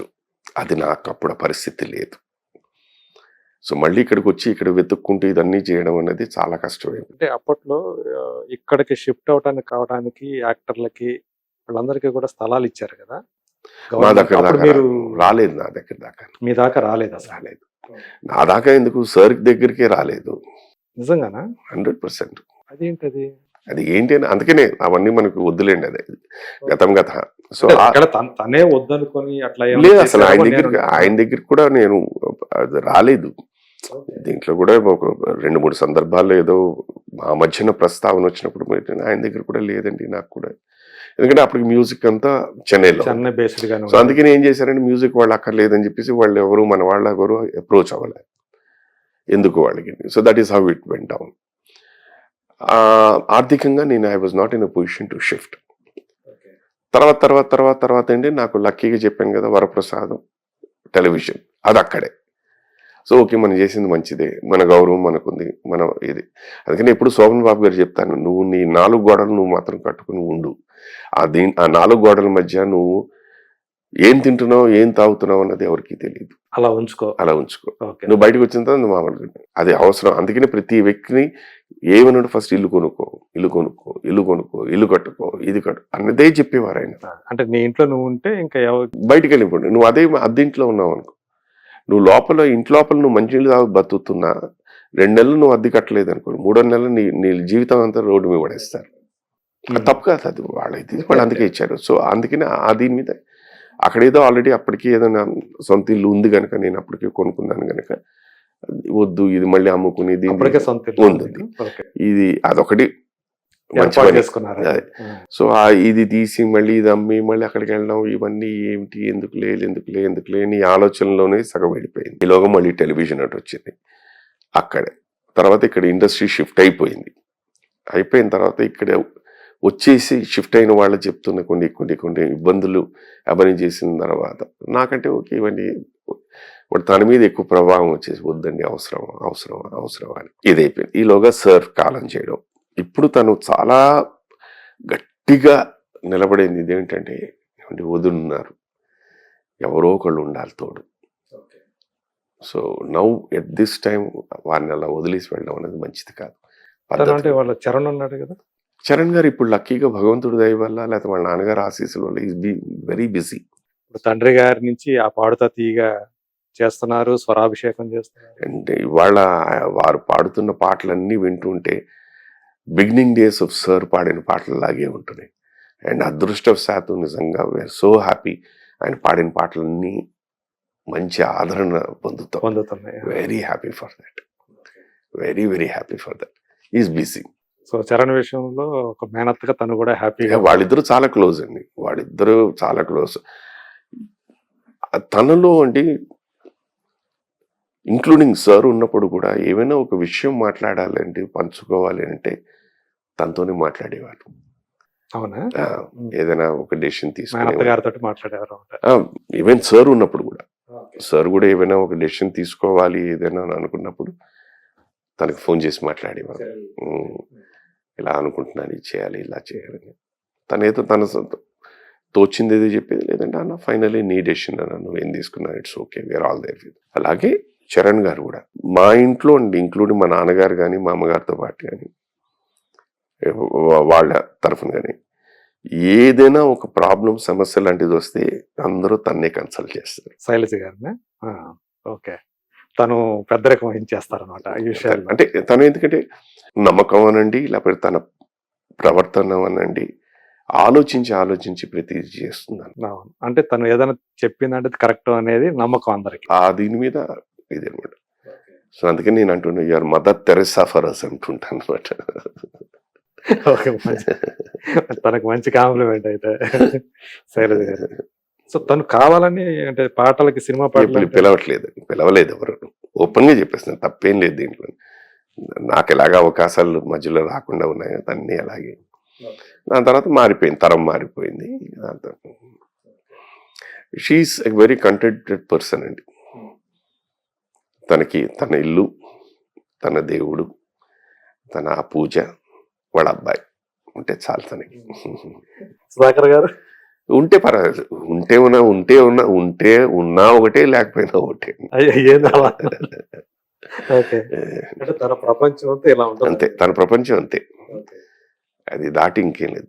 చాలా లిమిటెడ్ ఇదనమాట తన కోరికలు. కానీ ఏమైనా ఒక వస్తువు కొనుక్కుందాం, ఒక ఆభరణం కొనుక్కుందాం, ఎందుకండి అంటే మీరు ప్రేమగా ఒకటి కొని ఇతర పండగలకో లేకపోతే పెళ్లి రోజులో, పుట్టినరోజులు వస్తుంటాయి, వీటికి ఏదో కొనాలని ఉంటుంది మీ మనసు. లేదు, కొనుక్కోమంటాను. అందుకనే తను ఎప్పుడైనా సడన్ గా వచ్చి నేను ఇది కొనుక్కుంటానంటే నాకు ఆనందం, ఇమీడియట్ గా పరిగెడతాను. మీకు అదేనండి లేడీకి లేచిందే ప్రయాణం అంటారు. నేను చెప్తాను, అది కాదమ్మా, మళ్ళీ నీకు ఇంకో పావుగంట తర్వాత నీ ఆలోచన మారిపోతుంది. దాన్ని మళ్ళీ ఓకే చేయించడానికి ఆ తంటాలు నాకు తెలుసు, ఆ కష్టాలు నాకు తెలుసు. అందుకనే ఇమీడియట్ గా చాలా తక్కువ తను. షీఈస్ ఈ ప్రపంచంలో నేను చెప్పాలంటే ఇది మోడస్టీ కాదు, లేకపోతే నన్ను నేను తక్కువ చేసుకోవడం కాదండి. షీఈస్ అరౌండ్ 5-6 crore kilometers పై స్థాయిలో ఉన్న వ్యక్తి అండి. ఈ జన్మల్లో నేను ఆ స్థాయికి చేరుకోలేను, అది మాత్రం వాస్తవం. సో అంత అంత గొప్ప మీ దృష్టిలో తను అంత స్థాయిలో ఉన్న వ్యక్తి. చాలు ఆమెకి. ఇంకా మీరు ఆమెను అలా చూస్తున్నారంటేనే నాకు చాలా మంది ఇది చేస్తుంటే నాకు వారంటే గౌరవం. మోర్ దెన్ వారంటే గౌరవం. మన వాళ్ళు పదాలకి గౌరవానికి మీనింగ్ వేరే, ప్రేమకి మీనింగ్ వేరే, ఆదరణకి వేరే, అభిమానానికి వేరే. ప్రతిదానికి ఒక నిర్దిష్టమైన వాత్సల్యం అవన్నీ మళ్ళీ వేరే మీనింగ్స్ ఉన్నాయి. కానీ వీటి అన్నిటికీ కలిపి ఒకటే చెప్పి ప్రేమ అంటాం. ప్రేమ ఇస్ టోటలీ డిఫరెంట్. ప్రేమ ఇస్ పొజెసివ్నెస్. గౌరవం అనేది యు రెస్పెక్ట్ ఎవ్రీథింగ్. అభిమానించడం అంటే వాళ్ళు చేసే పని, అది మిమ్మల్ని ఆనందింపబడుతుంది, అభిమానం. ఆరాధించడం అంటే నేను ఇలా ఉండాలి అని ఫాలో అయ్యి అది ఆరాధించడం. అన్నిటికీ ప్రేమ వేరే టోటల్. అంటే మీకు ఆమె మీద ఉన్నది ఏదంటారు? గౌరవం ఉంది. గౌరవమే. ఈ గౌరవంలో అన్నీ ఉంటాయి అనుకుంటా. గౌరవంలో నేనంటే గౌరవంలో అంటే ఇట్ ఈస్ దాంట్లో ప్రేమ ఉంటుందా అనేది మనకు తెలియదు. నేనంటే ఇప్పుడు అభిమాని, నాకు తెలిసి ఖచ్చితంగా ఆరాధన భావం అయితే అందులో ఇమిడి ఉంటుంది. సో ఇది నేను అనుకున్న డిక్షనరీలో ఇది డిఫరెంట్ అనమాట. ఇది నాకు చాలా మంది అంటుంటాను అనమాట, మీరు ఆవిడంటే మీకు ప్రేమ అండి. ప్రేమ లేదండి, గౌరవం అంటుంటాను నేను. అదేమిటండి అంటారు అనమాట. నేను అప్పుడు చెప్తూ ఉంటాను అనమాట, అంటే ఇదంటే ఇది, ఇదంటే ఇది, ఇదంటే ఇది. ఇప్పుడు మీరంటే మాకు అభిమానం అండి, మీ వర్క్ మీద. సో అభిమానం అనేసరికి ఏంటంటే there is some sort of happiness that I'm giving you. That is why మీరు అభిమానం అంటున్నారు. అదే అభిమాని. ఆరాధించడం అంటే I want to follow you ప్రతి విషయంలో, అది ఆరాధించడం. భక్తితో కూడినది ఆరాధన. అది ఎక్కడ ఉంటుంది? దేవుడి దగ్గర ఉంటుంది మనకి. అభిమాని కంటే మీరు చేసేవారికి. గౌరవం అనేది ప్రతి విషయంలో, మాట తీరు, నడక, ప్రవర్తన, పద్ధతి, ఇవన్నీ వరుస గౌరవిస్తూ ఉంటాం. అంటే గౌరవం అన్నా ఒక పూజనీయురాలాగా. Wonderful person, again another wonderful person. మా ఇంట్లో మీరు చెప్పిన తర్వాత మా దృష్టిలో శైలజ గారు ఎక్కడికో షీఈ్ అనదర్. మా ఇంట్లో అగైన్ సార్ తర్వాత అనదర్ సార్, లేడీ సార్. ఏమని పిలుస్తారు మీకు? నేను అమ్ములు అని పిలుస్తాను. ఓకే. అమ్ములు అనేది మామూలుగా మనం జనరలైజ్డ్, బట్ నా దృష్టిలో అమ్ములు అంటే అమ్మ కాని అమ్మ అనే ఫీలింగ్ నాకు. అవునా? అది అమ్ములు. నేను అనుకున్నాను అంటే ముద్దుగా పిలుచుకునేది అది మామూలు. బట్ ఆ దీంట్లో ఏంటంటే నేను అనుకునే దీంట్లో ఆ పదం పాతదే, బట్ నా భావన ఇది. ఆ భావంతో మీరు అలా పిలుస్తుంది. మీ అబ్బాయికి ఇది అబ్బలేదా? వాడి he's a very good judge of a film అండి. ఇప్పుడే కాదు, నాకు తెలిసి when he was 10 years old అప్పుడు సినిమా పిచ్చి. సినిమా ప్రతి రిలీజ్ అయిన రోజే సినిమా చూస్తాడు. అది తెలుగు, ఇంగ్లీష్, హిందీ, భాషా భేదం లేదు. ఈ సినిమా నేను చూడాలంటే he goes and sees. A good judge of a film. ఒక 10 ఏళ్ళు when he was 10 years old itself, ఏదో మేము ఒక సినిమా అప్పుడు ప్రివ్యూలు వేసేవారు. సినిమా చూసిన తర్వాత భలే ఉంది కదా సినిమా అంటే, ఆడదాం అలా జడ్జి చేసేసేవారు. కరెక్ట్గా ఆడదు. కొంచెం ఏముందిరా ఈ సినిమా చూడు, సూపర్ హిట్ అవుతుందని. అలాగే అయింది. అండ్ తర్వాత నేను అప్పుడు నమ్మేవాడు. తర్వాత అప్పుడు ఆయన సినిమా హిట్ అయిన తర్వాత నువ్వు ఏ బేసిస్ మీద హిట్ అయ్యింది నువ్వు చెప్పు, ఇప్పుడు అనాలిసిస్గా ఉండేది. వాడు చెప్పిన పాయింట్స్ అవన్నీ చూసి ఆడియన్స్ ఎవరైతే వెళ్ళో అదే వస్తుందండి.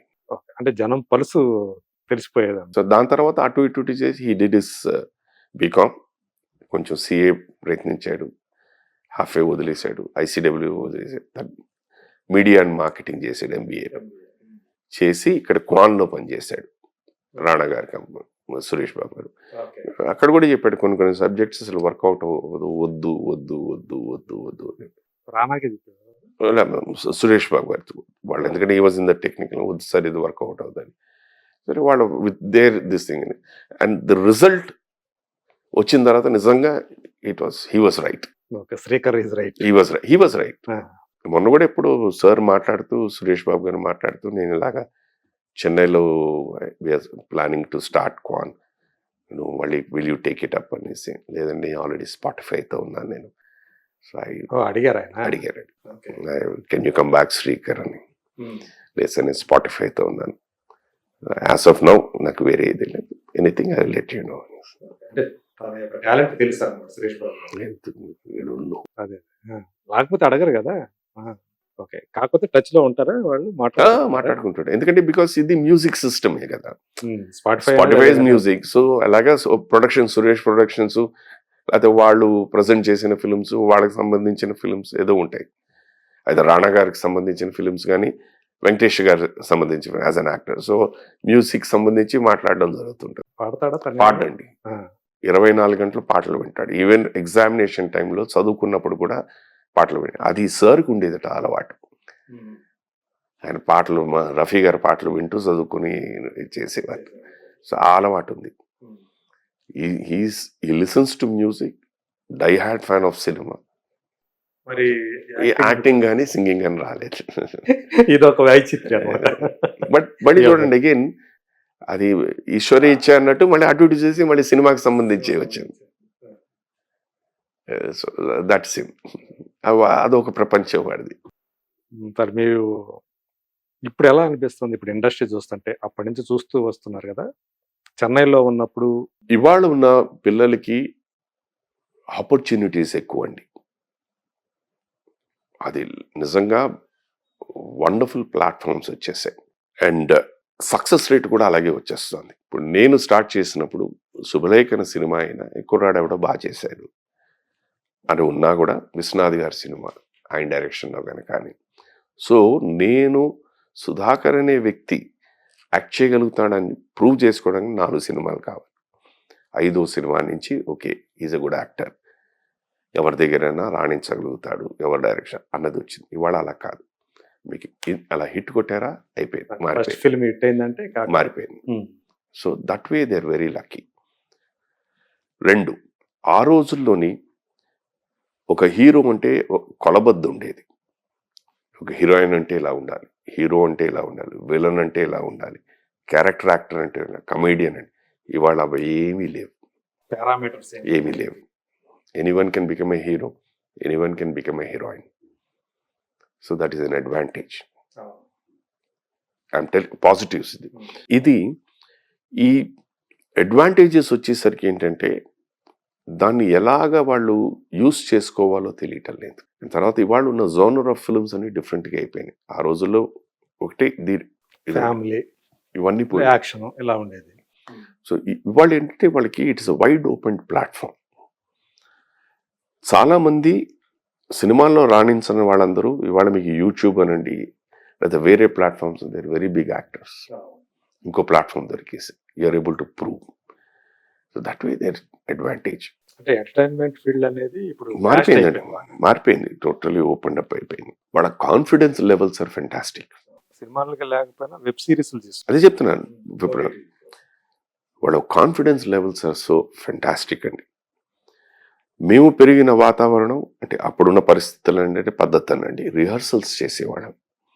బికాస్ ఏదో నెగిటివ్ అండి, ఫిల్మ్ కాస్ట్ ఎక్కువ అయిపోతుందని. ఇవాళ పిల్లలు అన్న దీని మీద ఉండేది. ఇవాళ అలా కాదు, పిల్లలు టేక్ చేసేద్దామండి అని. లేదు ఇదే రిహార్సల్ అనుకుందాం సార్, బాగా వచ్చేసింది అనుకోండి, అదే ఓకే, లేదంటే ఇది రిహార్సల్. అంటే ఇప్పుడు వేస్టేజ్ ఏం లేదు కాబట్టి మీకు ఫిల్మ్ వేస్టేజ్ అనేది ఫిల్మే లేదు కదా. బట్ ఒకటి నేను కూర్చుని వాళ్ళతోని ఒక చిన్న డిఫరెన్స్ అన్నది నేను ఫీల్ అవుతానంటే, మీరు రిహర్సల్స్ అన్నది చేసేటప్పుడు అంటే మీ ఎనర్జీ లెవెల్స్ లో పెట్టుకుని చేస్తారు. ఒక ఇన్ని రిహర్సల్ చేసి రైట్ టేక్ అనేసరికి ఎనర్జీ లెవెల్ని మీరు ఇక్కడ తీసుకెళ్తారు ఫర్ అ టేక్. బట్ మీరు ఇక్కడ డిజిటలైజ్ వచ్చిన తర్వాత ప్రతి టేక్కి ఈ లెవెల్లో చేయాలంటే ఒక 5-6 టేక్లు అయ్యేసరికి ఇది పడిపోతుంటుంది, ఎనర్జీ లెవెల్స్ పడిపోతుంది. సో ఫైనల్గా మీకు ఏదైనా ఒక టేక్ ఓకే అనుకుని ఏదైనా సరే సార్ ఆ ఫస్ట్ టేక్లో ఉన్న ఎనర్జీ లేదండి, ఎలా ఉంటుంది? You're exhausted. అది నేను చెప్తూ ఉంటాను. ఓకే, దాన్ని మనం అనుకున్నదే మామూలుగా అనుకుందాం, రఫ్గా అనుకుందాం, నడుకుతున్నారా ఇది చేసి ఇది ఒకసారి మీరు ఇలా అంటారు, ఏ డైలాగ్ ఎక్కడ అంటున్నారో కొన్ని. ఎందుకంటే ఇప్పుడు ఇవాళ ఉన్న వాళ్ళు ఎవరు ఓపెన్గా మాట్లాడరు. నేను అక్కడెక్కడో ఉంటాను, నాకు ఏం వినిపిస్తుంది, ఏం డైలాగ్ చెప్తాడో తెలియదు, ఏమంటే డబ్బింగ్ అంటారు. డబ్బింగ్ లో చూసుకున్నాం. సో ఇప్పుడు కొంతమంది ఇప్పుడు నార్త్ నుంచి వచ్చేవాళ్ళు ఇప్పుడు దానికి ఏంటంటే ఇప్పుడు నేను ఒక ఆర్గ్యుమెంట్ సీన్ జరుగుతుంది అంటేనో ఆర్గ్యుమెంట్లో ఎలా ఉంటుందండి, ఆ పిచ్ ఆఫ్ ది వాయిస్ అలా ఉంటుంది. ఉంటేనే అది. అంటే మీరు సమాధానం చెప్పండి, ఏమొస్తుంది మీకు సమాధానం? అసలు నువ్వేం చెప్పే తెలియాలి కదా నాకు. ఇంతే వాళ్ళది. అంటే నేను చెప్పేసాను కదా, కళల్లో చూపించాను కదా సార్, ఏను అనేది అదే, ఏను అనేది అన్నదాన్ని. దానికి ఎంత డిఫరెన్స్ ఉంది? ట్రూ. ఇలా ఉంటుంది అన్నమాట. అంటే ఇది అవతల ఛాలెంజ్ పట్టుకోవాలి, పట్టుకోవాలి. తర్వాత మీరు ఇందాలన్నారు, వాళ్ళు హిందీలో చెప్తారు, ఇప్పుడు దాన్ని పట్టుకోవాలి. ఎందుకంటే నేను చూశాను ఒకసారి, ఆశీష్ విద్యార్థి ఓపెనింగ్ ఉంటది, తర్వాత కంటిన్యూషన్ ఉండదు ఇక డైలాగ్. వాళ్ళు యాక్సెప్టెడ్ ఆర్టిస్టులు అండి. See what ever it is. మనం ఫస్ట్ మాట్లాడుకున్నది సక్సెస్ అంటే చేసుకున్నారు, వెళ్ళిపోతుంది అంతే. ఇప్పుడు ఎంత మనం ఇప్పుడు మీరు ఇలా మాట్లాడినప్పుడు వాళ్ళు చేస్తూనే ఉన్నారు కదా, వాళ్ళని పిలుస్తూనే ఉన్నారు కదా, వాళ్ళు ఎంకరేజ్ చేస్తూనే ఉన్నారు కదా. అన్ని డిఫెక్ట్స్ ఉన్నా కూడా still you're accepting. Industry is accepting, directors are accepting, producers are accepting, audience are accepting. అంటే మీరు కొన్ని చూస్తున్నప్పుడు, కొంతమంది యాక్టర్స్ ని కొన్ని సినిమాలు చూస్తున్నప్పుడు వేరే భాషల్లో నాకు అనిపిస్తుంది, కళకి లేదు నాకు అనిపిస్తుంది అంటే ఈ క్యారెక్టర్ కూడా నేను పనికిరానా అనే భావన వచ్చిందండి పలు సందర్భాల్లో. అందుకే మీరు నమ్మండి నేను సినిమాలు చూడను, లోపల పెయిన్ ఉంటుంది. ఆ పెయిన్ ఏమిటని నాకే తెలుసు. అది లోపల నన్ను ఎంత దహించేస్తుందని నాకు తెలుసు. అందుకే నేను చూడను. అట్లా చూడు, మీలాగా ఆ బాధపడే వాళ్ళు కూడా ఉంటారు చాలా మంది. సీనియర్ యాక్టర్స్ ఎంతమంది ఉంటారు, పని లేకుండా ఉన్నారు మన వాళ్ళు. కొన్ని ఏంటంటేనండి సినిమా దీంట్లో ఏంటంటే, ఒకటి ఎనర్జీ లెవెల్స్ ఉన్నంతకాలం వెన్ యూఆర్ బిజీ హ్యాపీ, ఎందుకంటే మీకు మైండ్ బాడీ అన్నీ మీకు సహకరిస్తాయి. తర్వాత మీకు ఏమిటంటే మెమరీ సహకరించదు, బాడీ బాగానే ఉంటుంది, మెమరీ సహకరించదు. లేదంటే మెమరీ సాలిడ్గా ఉంటుంది, బాడీ సహకరించదు. ఇదన్నీ అయిపోయేసరికి అదేంటంటే మనకి fag end of the career ఒక 80-85 yearsకి ఆ టైంకి వచ్చినప్పుడు అంటే పెద్దగా డిఫరెన్స్ ఉంటుంది. బట్ 60 yearsకే మీకు అది వచ్చేసింది అనుకోండి, అండ్ అక్కడి నుంచి ఇంకో 25 సంవత్సరాలు మీరు బతుకున్నప్పుడు ఆటోమేటిక్లీ ఇది చాలా కష్టంగా ఉంటుంది. దాన్ని జీర్ణం చేసుకోవడం కష్టం. అయ్యో అయ్యో అయ్యో అయ్యో. అది మనం చాలా మందిని చూస్తున్నాం ఈ మధ్యలో ఉన్నాం, హూ హ్యావ్ ఎక్స్ట్రాడినరీ యాక్టర్స్, మామూలు కాదు. అలా సీన్ ఇస్తే నవలీసాలు పక్కన పడేసేవాళ్ళు. బట్ దీనికి నేను మేజర్గా అనుకునేది ఏంటంటేనండి, ఎవరైతే ఇవాళైతే వీళ్ళు వస్తున్నారు, వీళ్ళకి అసలు భాష మీద ముందు కమాండ్ లేదు. దానివల్ల అందుకనే మనం పెట్టుకున్న వాళ్ళు కూడా భాష మీద కమాండ్ లేని వాళ్ళని పెట్టుకుంటే మనం చెప్పింది చేసేస్తారు అన్న ఉద్దేశం అన్నది నా భావన. ఇది నేను రైట్ అవ్వచ్చు, రాంగ్ అవ్వచ్చు. నిజానికి మనకి తెలిసిన మనకి ఇంక్లూడింగ్ ఈవెన్ టెలివిజన్ నాకు అనుభవం ఉంది కనుక, టెలివిజన్ దీంట్లో మామూలుగా ఒక సీన్ చదువుకున్న వెంటనే ఇదేమిటండి అని అడుగుతాను నేను. అదే పరభాష ఉన్న వాళ్ళకి ఏంటంటే మీరు డైలాగ్ చెప్పండి నేను నేర్చేసుకుంటాను అంటారు, అంతే. సో ఎప్పుడైతే నేను ఒక ప్రశ్న వేశానో దానికి సమాధానం చెప్పడానికి కెపాసిటీ ఉండాల్సిన వ్యక్తి ఎక్కడ. వాళ్ళు ఏమంటారు, సార్ నేను 2nd యూనిట్ డైరెక్టర్ అండి, నాకు ఇన్ని పేజీలు ఇచ్చారు సార్, నేను ఇది ఫినిష్ చేయాలండి, చేయాలి సార్, లేకపోతే నాకు రేపటి నుంచి జీవితం ఉండదండి అనేసరికి ఏమైపోతుంది. నేను అనేది కరెక్టేనండి, మీరు అన్నది కరెక్ట్, నేను కాదు అని అన్నాను. But tomorrow who is going to be question, it is me, because I'm being seen on the screen. అదేంటంటే మీరు అలా చేశారండి. కొత్తదనం అనుకుంటాను నేను ఒక సీరియల్ దీంట్లోని నా భార్య చేత బాడీ మోయించారు. మన తెలుగు సాంప్రదాయంలో ఎక్కడ లేదు, అది ఇక్కడ ఉండదు. అండ్ మగవాళ్ళందరూ నడుస్తున్నారు. అది మగజాతిని ఎంత కించపరచడం అండి. ఒక ఆడది మోస్తున్నప్పుడు ఎవడైనా కాస్త మేడకమ్మ నువ్వు పక్కన నడువమ్మా అని ఎవడనంటే వీళ్ళ వెనకాల నడుస్తున్నారండి, అది సింపతి అంటారండి. నేను అనేది in which way it is sympathy, you tell me. Only నలుగురు ఉన్నారు, ముగ్గురు ఇంకెవరూ లేదంటే ఆవిడ మోసిందంటే న్యాయం. 10 మంది వెనకాల మగవాళ్ళని నడుస్తూ ఆవిడ మోసిందంటే ఎక్కడ న్యాయం అండి? అంటే అంత బుర్రలేని వాళ్ళ మగవాళ్ళు, అంత పనికిరాని వాళ్ళ మగవాళ్ళని ఇలా నేను మాట్లాడేసరికి వాళ్ళకి నచ్చదు. అది లేదు సార్ మీరేంటి సార్ న్యాయం అండి. ఇప్పుడు నేను అనేది నేను ఒకటి ఇప్పుడు మీరున్నారు, సాంప్రదాయాన్ని కూడా పక్కన పెట్టండి, నేను అది కూడా మనం మాట్లాడద్దు, అది కూడా పక్కన పెట్టేద్దాం. ఇప్పుడు మీరున్నారు, మీ ఇంట్లో వెళ్ళండి, మీకు పెళ్ళైంది, మీ భార్య చేతి మీరు మోయిస్తారా? మీ చెల్లెలు ఉన్నారు, ఆవిడ చేతి చేయిస్తారా? మీ అక్క ఉన్నారు, చేయిస్తారా? మీ వదిన ఉన్నారు, చేయించారు కదా. మరి మీ ఇంట్లో అది చేయించినప్పుడు సీరియల్కి ఎందుకు అంటాను నేను? What is serial, what is cinema? It is practicality of life.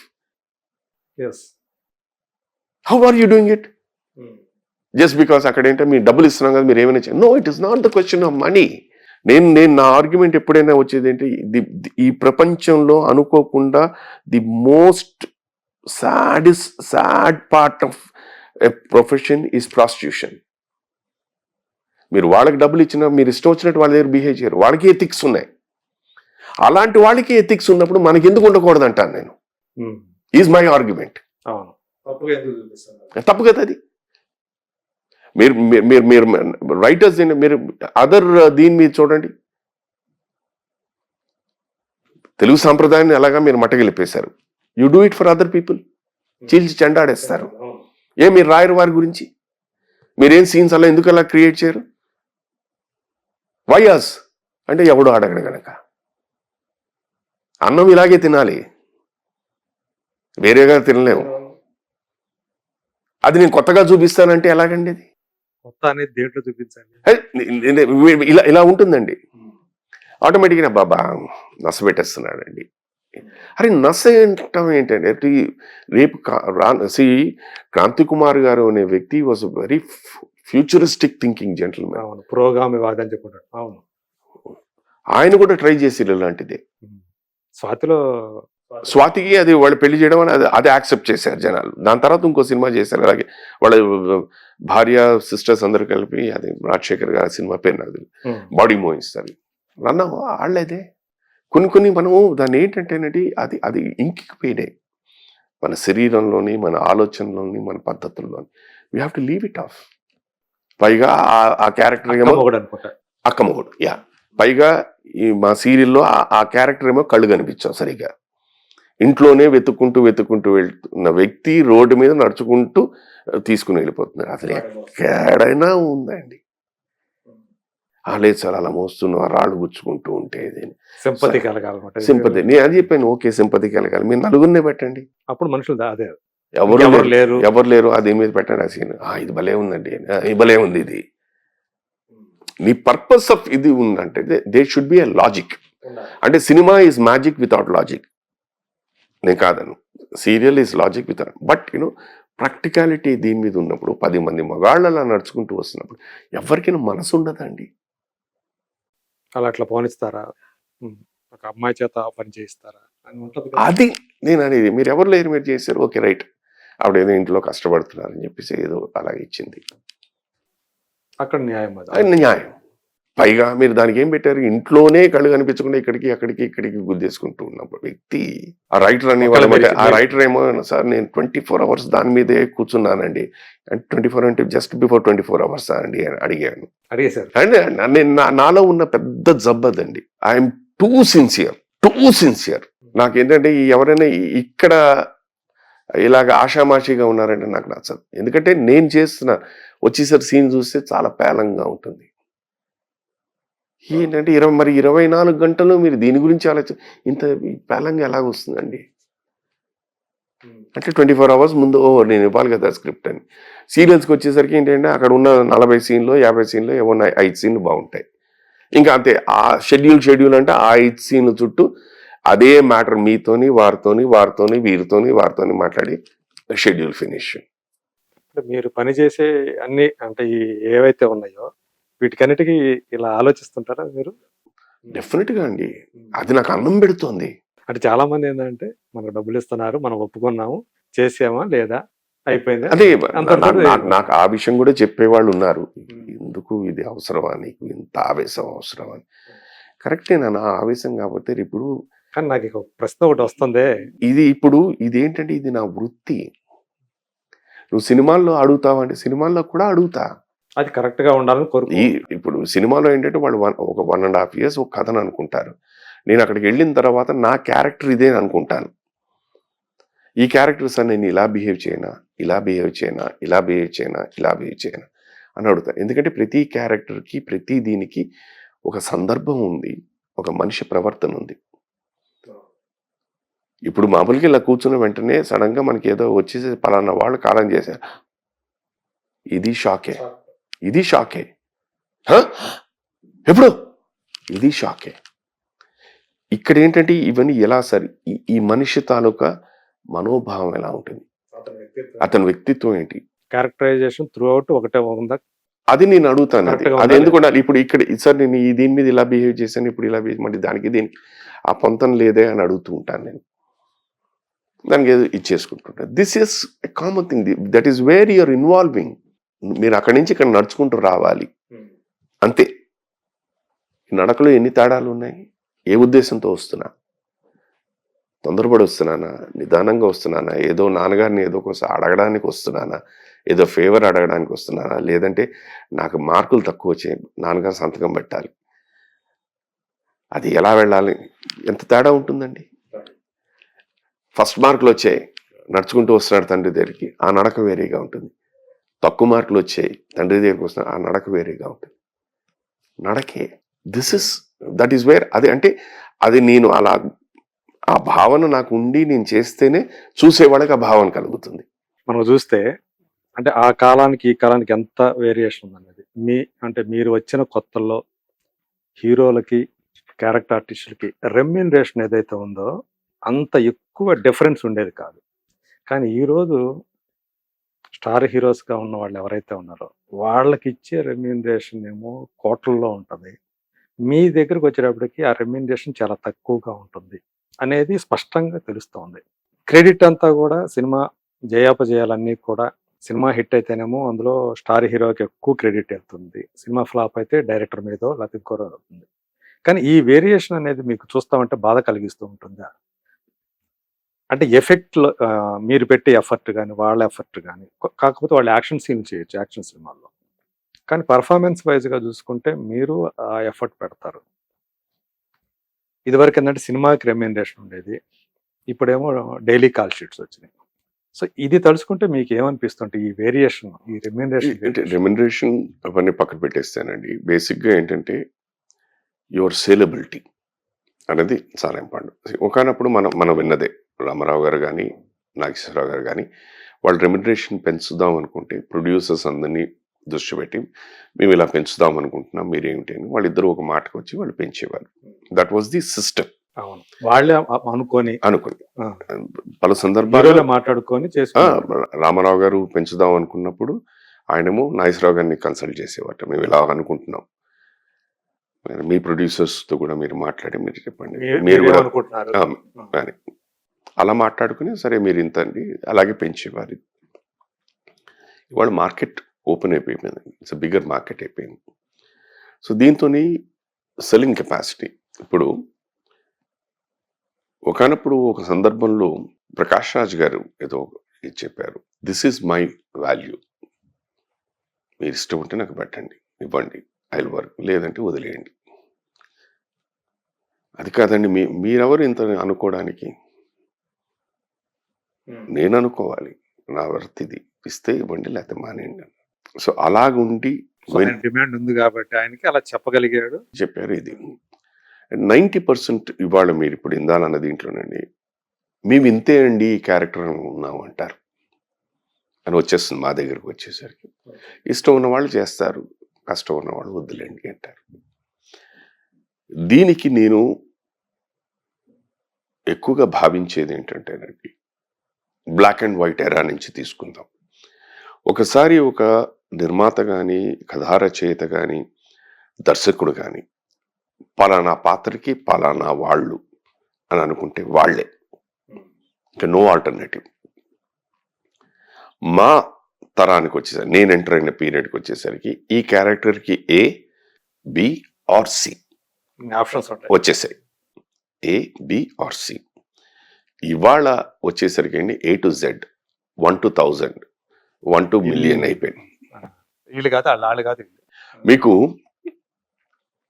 Phone వస్తుంది, నమస్కారం అండి నేను సో అండ్ సో నమస్తే నమస్తే, ఇలాగా మాకు ఒక ఇంపార్టెంట్ సీన్ ఉందండి, ఎల్లుండి మీకు షూటింగ్, ఆర్ యూ అవైలబుల్ అని అడుగుతాను. లేదు నాన్న, నేను పలానా టీవీ షూట్లో కనుక్కొని చెప్తాను, కట్ అయిపోయింది అంతే, మళ్ళీ రాదు ఇక. ఇంక రాదు. ఈలోగా మనం ఏంటంటే వీళ్ళు వస్తారని మీతో మీ వర్క్లో ఉన్నా అనుకోండి, ఇలా అడిగారు ఒకరోజు వర్క్, ఇవన్నీ మనం ప్రిపేర్ ఇది అయిపోయింది. మళ్ళీ మనం ఫోన్ చేసి సార్ ఏంటి మీరు చేస్తానని, లేదండి విల్ సీన్, టక్ టక్ టక్ అని వెళ్ళిపోతుంది. విచిత్రం అనేది పాత సినిమాలు ఇవాళకి కూడా మనం ఎందుకు వాటి గురించి మాట్లాడుతున్నామంటే, ఒక చిన్న పోస్ట్ మ్యాన్ క్యారెక్టర్ అయినా దానికి తగిన వాళ్ళని పెట్టుకునేవాళ్ళు. దానికి ఒక ఇంపార్టెన్స్ కనపడే ఉండేది. కథలో ఇంపార్టెంట్ ఉండేది, ప్రాముఖ్యం ఉండేది. ఇవాళ ఏమైపోతుంది, ఎవరు లేరా ఆ సెట్ కురాన్ని వచ్చి చేసేసేయమంటారు, లేదా మేకప్ వాళ్ళని ఉన్నది. ఎవరైనా వేయడం అనేది ఇంపార్టెంట్ కాదు, ఎవరైనా వేయచ్చు, but how far is it working out. ఇప్పుడు ఇంపార్టెన్స్ కాదు అన్నప్పుడు అసలు ఆ క్యారెక్టర్ ఎందుకు తీసేసి, బట్ ఉండాలి మళ్ళీ ఎవరు చెప్పి. దిస్ ఇస్ వాట్ ఇది ఇప్పుడు ప్రొడక్షన్ మేనేజర్ అన్న వాళ్ళండి, నాకు తెలిసి ఆయన ప్రొడ్యూసర్కి మిగతా 24 క్రాఫ్ట్స్కి మధ్యలో ఉన్న వారధి. నాకు ఎన్నో సినిమాలకి ప్రొడ్యూసర్స్ కూడా ఎవరో తెలియదు, ఎందుకంటే మేనేజర్ గారు పిలుస్తున్నారంటే ఇలా ఉండేది, అంత భయం ఉండేది. వాళ్ళ మారిపోయింది, ఎందుకంటే ఆల్టర్నేటివ్ ఇతను కాదండి. వాళ్ళ ముందు మీ ఫస్ట్ రెమ్యూనరేషన్ ఎంత సార్? 1116 దానికేనా? శుభలేఖ 1116 అయిపోయింది, అంతా అయిపోయింది.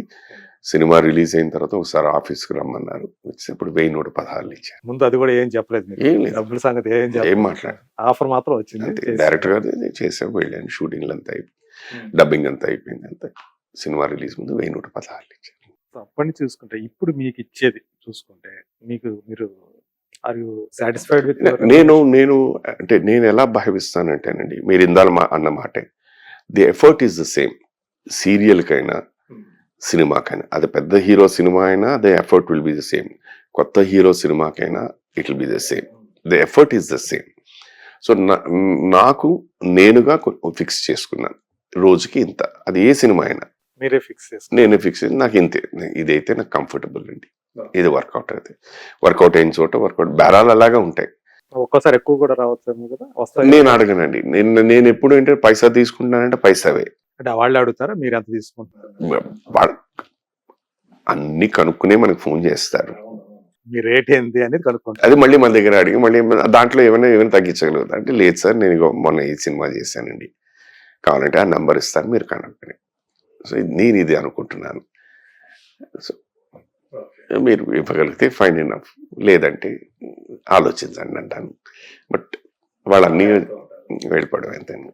సార్ ఇప్పుడు ఏమేమి సినిమాలు చేస్తున్నారు సార్? ఇప్పుడు షూటింగ్ అయిపోయిన సినిమాలు యాత్ర అండి, యాత్ర 2 మంచి role, మహివి Raghav director, wonderful director, ఆయన రాసుకున్నారు. వైఎస్ రాజశేఖర రెడ్డి, జగన్మోహన్ రెడ్డి క్యారెక్టర్ తోటి చేశారు, చాలా బ్యూటిఫుల్ గా రాసుకున్నారు. ఎక్కడ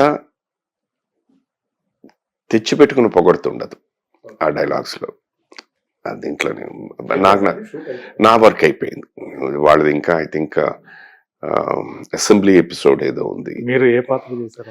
దాంట్లో 4-5 క్యారెక్టర్స్ మిక్స్ చేసి ఒక క్యారెక్టర్ కింద చేశారండి. సో ఇది పలానా అని మనం చెప్పలేం. he was a person who was very close to Rajshekar Reddy garu, and at the same time connected with the central.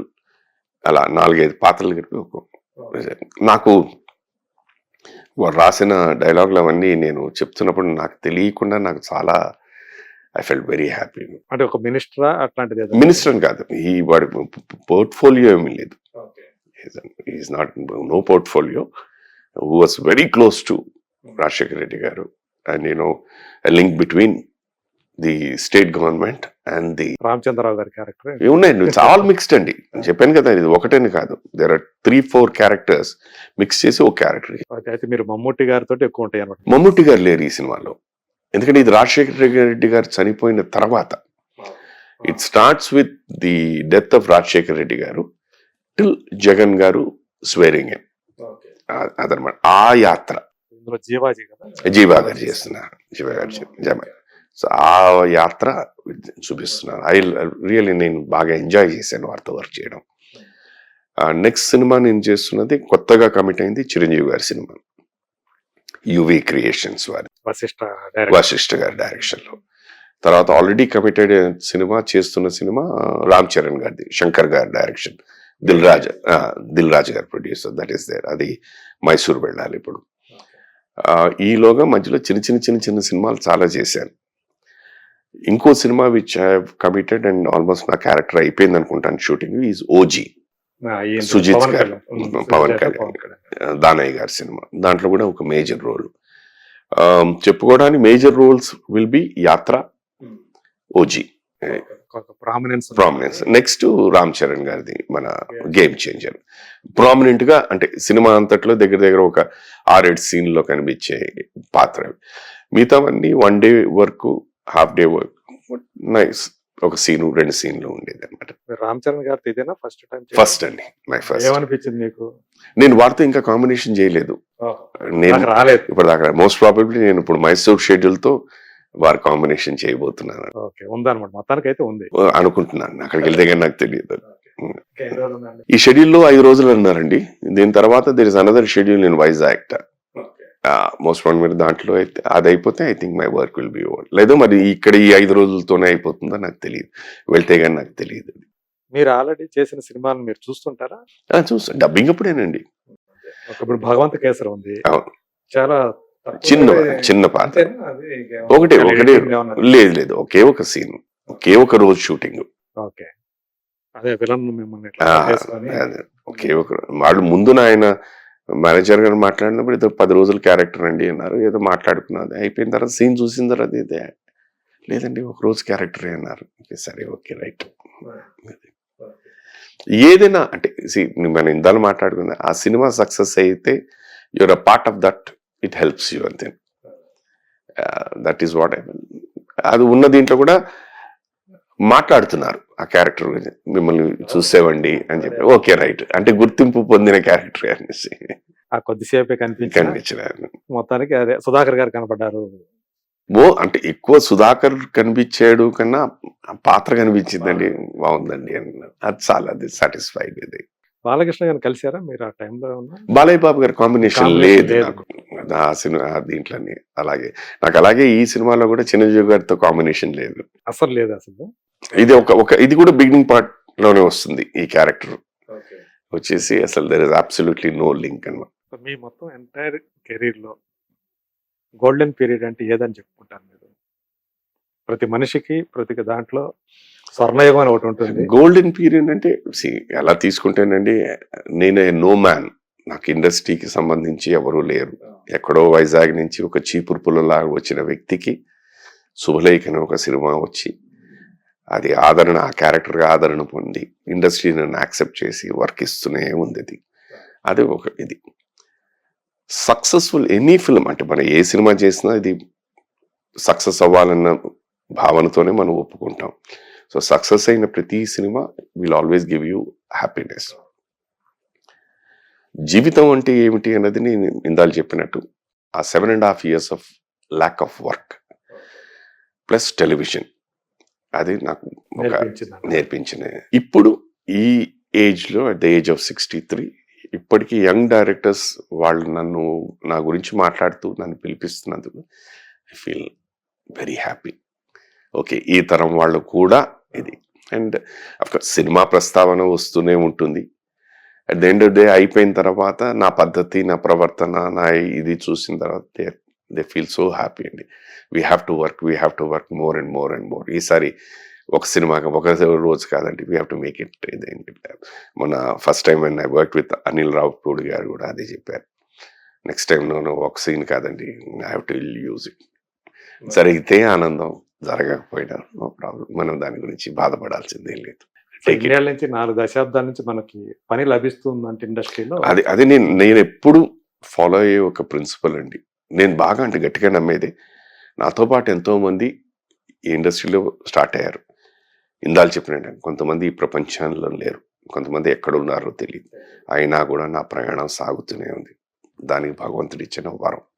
2, ఎప్పుడు పై స్థాయిలో ఉన్న వాళ్ళని చూడను, అలా ఎదగాలి అని కోరిక ఉంది, లేదు అని అంటే నేను అబద్ధం ఆడుతున్నా. But at the same time నాకన్నా కిందనే ఎంతమంది ఉన్నారో అని ఆలోచిస్తా. అది కంపేర్ చేస్తే ఐఎమ్ వెరీ గుడ్. ఎప్పుడైనా శైలజ గారు ఈ క్యారెక్టర్ ఎందుకు చేశారండి అని మిమ్మల్ని ఎప్పుడైనా ద్రోహి సినిమాకేనండి. చూడలేకపోయారా? ఆ సినిమా చూసిన తర్వాత అసలు ఆ సినిమా మేము అందరం చూస్తున్న అభిరామి థియేటర్లో నేను, తను, శ్రీదేవి గారు, డైరెక్టర్ గారు, కమల్ హాసన్ గారు, బోనీ కపూర్ గారు, రమేష్ సిప్పి గారు, గౌతమ్ గారు, గౌతమ్ గారు అందరం కాస్ట్ అంతా చూస్తున్నాం. పిన్ డ్రాప్ సైలెన్స్ ఆ సీన్ ఒకే ఒక వాయిస్, కిల్ దట్ బాస్టర్డ్ అని. శైలజ నేను శైలజని ఎవరైనా చెప్పారు. 3 రోజులు పట్టింది తనకి ఆ క్యారెక్టర్ ఆ సినిమా నుంచి బయటికి ప్రభావం రావడానికి. 3 రోజుల తర్వాత మిమ్మల్ని అందరూ చూడలేకపోయారా? 4వ రోజు ఎప్పుడు సారీ అని సడన్ గా వచ్చి అర్థం కాలేదు నాకెందుకు ఇప్పుడు సడన్ గా ఎందుకు సారీ, నేనేం లేదు నేను వెళ్ళాలా అనేసి. ఇవాళ కూడా అండి, అది ఎప్పుడో 96లో వచ్చింది. నేను మొన్న మారేడుమల్లి వెళ్ళినప్పుడు కూడా ఆ సినిమా ప్రస్తావన వచ్చింది. మీరు కూడా ఆ సినిమా ప్రస్తావన అంటే అదే మీకు అక్కడ అంటే నేను ఇట్ ఇస్ నాట్ సుధాకర్ అండి. నేను ఎక్కువగా భావించేది ఏంటంటే ఆ సీన్ ఇంపాక్ట్ అలాంటిది. ఆ కథలోని ఆ పాత్ర నేను కాక సుధాకర్ సుబ్బలేఖ సుధాకర్ ఆ క్యారెక్టర్ చేశాడు అనటం కూడా ఒక అదే ఎక్స్పెక్ట్ చేయరు. సుధాకర్ అనే వ్యక్తికి ఇంత మీరు మీ ఇంట్రడక్షన్ లో ఉన్నారు, ఈ కోణం కూడా ఉంది. C as an actor you should be able to give everything, plus minus అనేది. ఆ దీంట్లోనే అది కూడా నాకు పని లేని టైంలో వచ్చిన సినిమా. ఓకే, ఆ టైంలో చేసిన సినిమా అది ఇప్పటికీ అది బాగా గుర్తుండిపోయింది. బట్ ఆ సినిమా వాళ్ళు కూడా చూడండి, అంత పేరు వచ్చి అంత ఇదిగా వచ్చినా కూడా నాకు వేషాలు రాలేదు. అప్పుడు సినిమాకి అట్లాగైంది. ఆ బ్యాడ్ పీరియడ్ లో వచ్చిన సినిమా ఇది. పేరు వచ్చింది, గుర్తింపు వచ్చింది, బట్ ఫ్యూచరిస్టిక్ దీని మీద అట్లీస్ట్ పోనీ మెయిన్ విలన్ కాదు, విలన్ దగ్గర అసిస్టెంట్ క్యారెక్టర్ కూడా రాలేదు. ఏదో బాగానే ఉంది, విలన్ కింద చేసుకుందాం, అసిస్టెంట్ కింద వేసుకుందాం, అది కూడా రాలేదు. It's a part of it. Okay, చేసింది గుర్తించారు, దే ఆర్ లైకింగ్ ఇట్. అంటే కమల్ హాసన్ గారు ఏమన్నారు? నేను అడిగాను, సార్ అసలు నన్ను ఈ పాత్రలో ఎలా ఊహించాను, నవ్వేశారు ఆయన. మేము ప్రివ్యూ అయిపోయిన తర్వాత బయటకు వస్తున్నాం, తను ఆల్రెడీ శైలజ గారికి వాళ్ళకి పరిచయం ఉంది, సాగర్ సంగమం అని. ఎలా ఉన్నారు మీ ఆయన? ఆయన ఏం మాట్లాడలేదు. Well we're suppose to go for a dinner, car కింద ఇంటికి వెళ్ళిపోదాం అన్నాను. మరి ఇంటికి వెళ్ళిపోయాం. ఇంట్లో మరి చెప్పలేదు, పర్లేదు ఉన్నది మేనేజ్ అంటే కొన్ని క్యారెక్టర్స్ అలాగే ఎక్కువగా మాట్లాడేది చాలా మంది. అఫ్ కోర్స్ నా ఫస్ట్ సినిమా శుభలేఖ గురించి మాట్లాడతారు. నెక్స్ట్ మాట్లాడేది లేడీస్ టైలర్, చిత్రం బళారే విచిత్రం. లేడీస్ టైలర్లు కూడా అమ్మా మీరు ఆ క్యారెక్టర్ మేము అనుకోలేదండి అని అంటాను, అది కామెడీలో వెళ్ళిపోయింది. అలాగే శివ, నిర్ణయంలో చాలా మంది నాతోని ఆ లాస్ట్ సీన్ మీ చచ్చిపోయే ముందు ఉంటారు, ఏమని నన్ను దానికైనా అంటాడు, ఎవరినైనా నమ్మచ్చు కానీ సిన్సియర్ పోలీస్ ఆఫీసర్ నమ్మకూడదని చెప్పి. అది ఒరిజినల్ వర్షన్లో లేదు. ఓకే, ప్రియదర్శన్ గారు వర్క్ చేస్తున్నప్పుడు చూసి క్రియేట్ చేసిన సీన్ అది బాగా పండింది, మంచి పేరు వచ్చింది. శిశింద్రిలో కూడా చిన్నదైనా కానీ బట్ అది I couldn't do anything much అనిపించింది అది. Otherwise it's okay. Any successful film is always a happy thing అండి. అలాగే నాకు ఇప్పుడు కూడా మాట్లాడేది అరవింద సమేత లేటెస్ట్ గా చేసిన జూనియర్ ఎన్టీఆర్ ఆ సినిమా గురించి కూడా మాట్లాడుతుంటా. బాగుందండి, ఆ ప్రీ క్లైమాక్స్ లో మీరు రావు రమేష్ గారు భలే ఉందండి అని ఇచ్చారు. న్యాయం చేస్తే fine enough, people are happy, fine enough. అలాగే మీరు మంచి ఆరోగ్యంతో, నాకు తెలిసి మీరు ఆరోగ్య విషయంలో మాత్రం అదే ఎప్పటికీ అలాగే. థ్యాంక్ యూ అండి. చిరకాలం మీరు ఇలాగే ఆరోగ్యంతో ఆనందంగా గడపాలని మనస్ఫూర్తిగా కోరుకుంటూ, థ్యాంక్ యూ. ఎన్నో పాత్రలతోటి మరెన్నో పాత్రలు మమ్మల్ని వినోదింపజేయాలని కోరుకుంటూ thank you so much. Thank you so much అండి. God bless you.